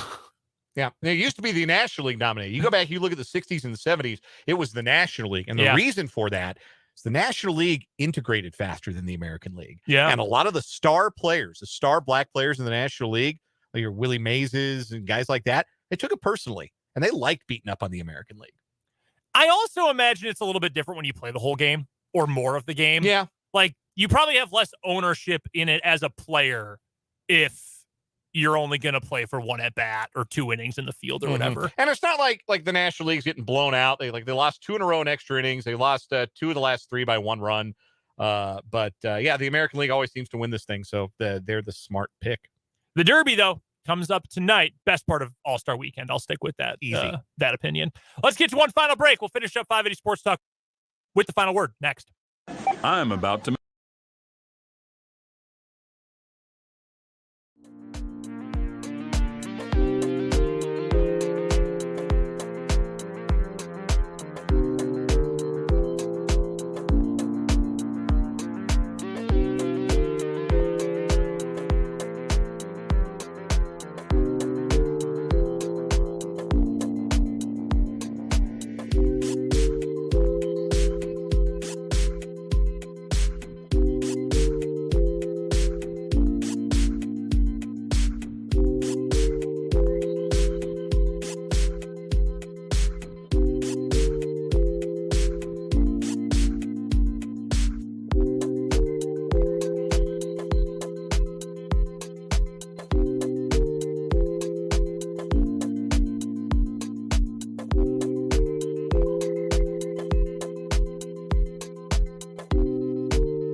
Time to wrap up 580 Sports Talk on this Monday with the final word.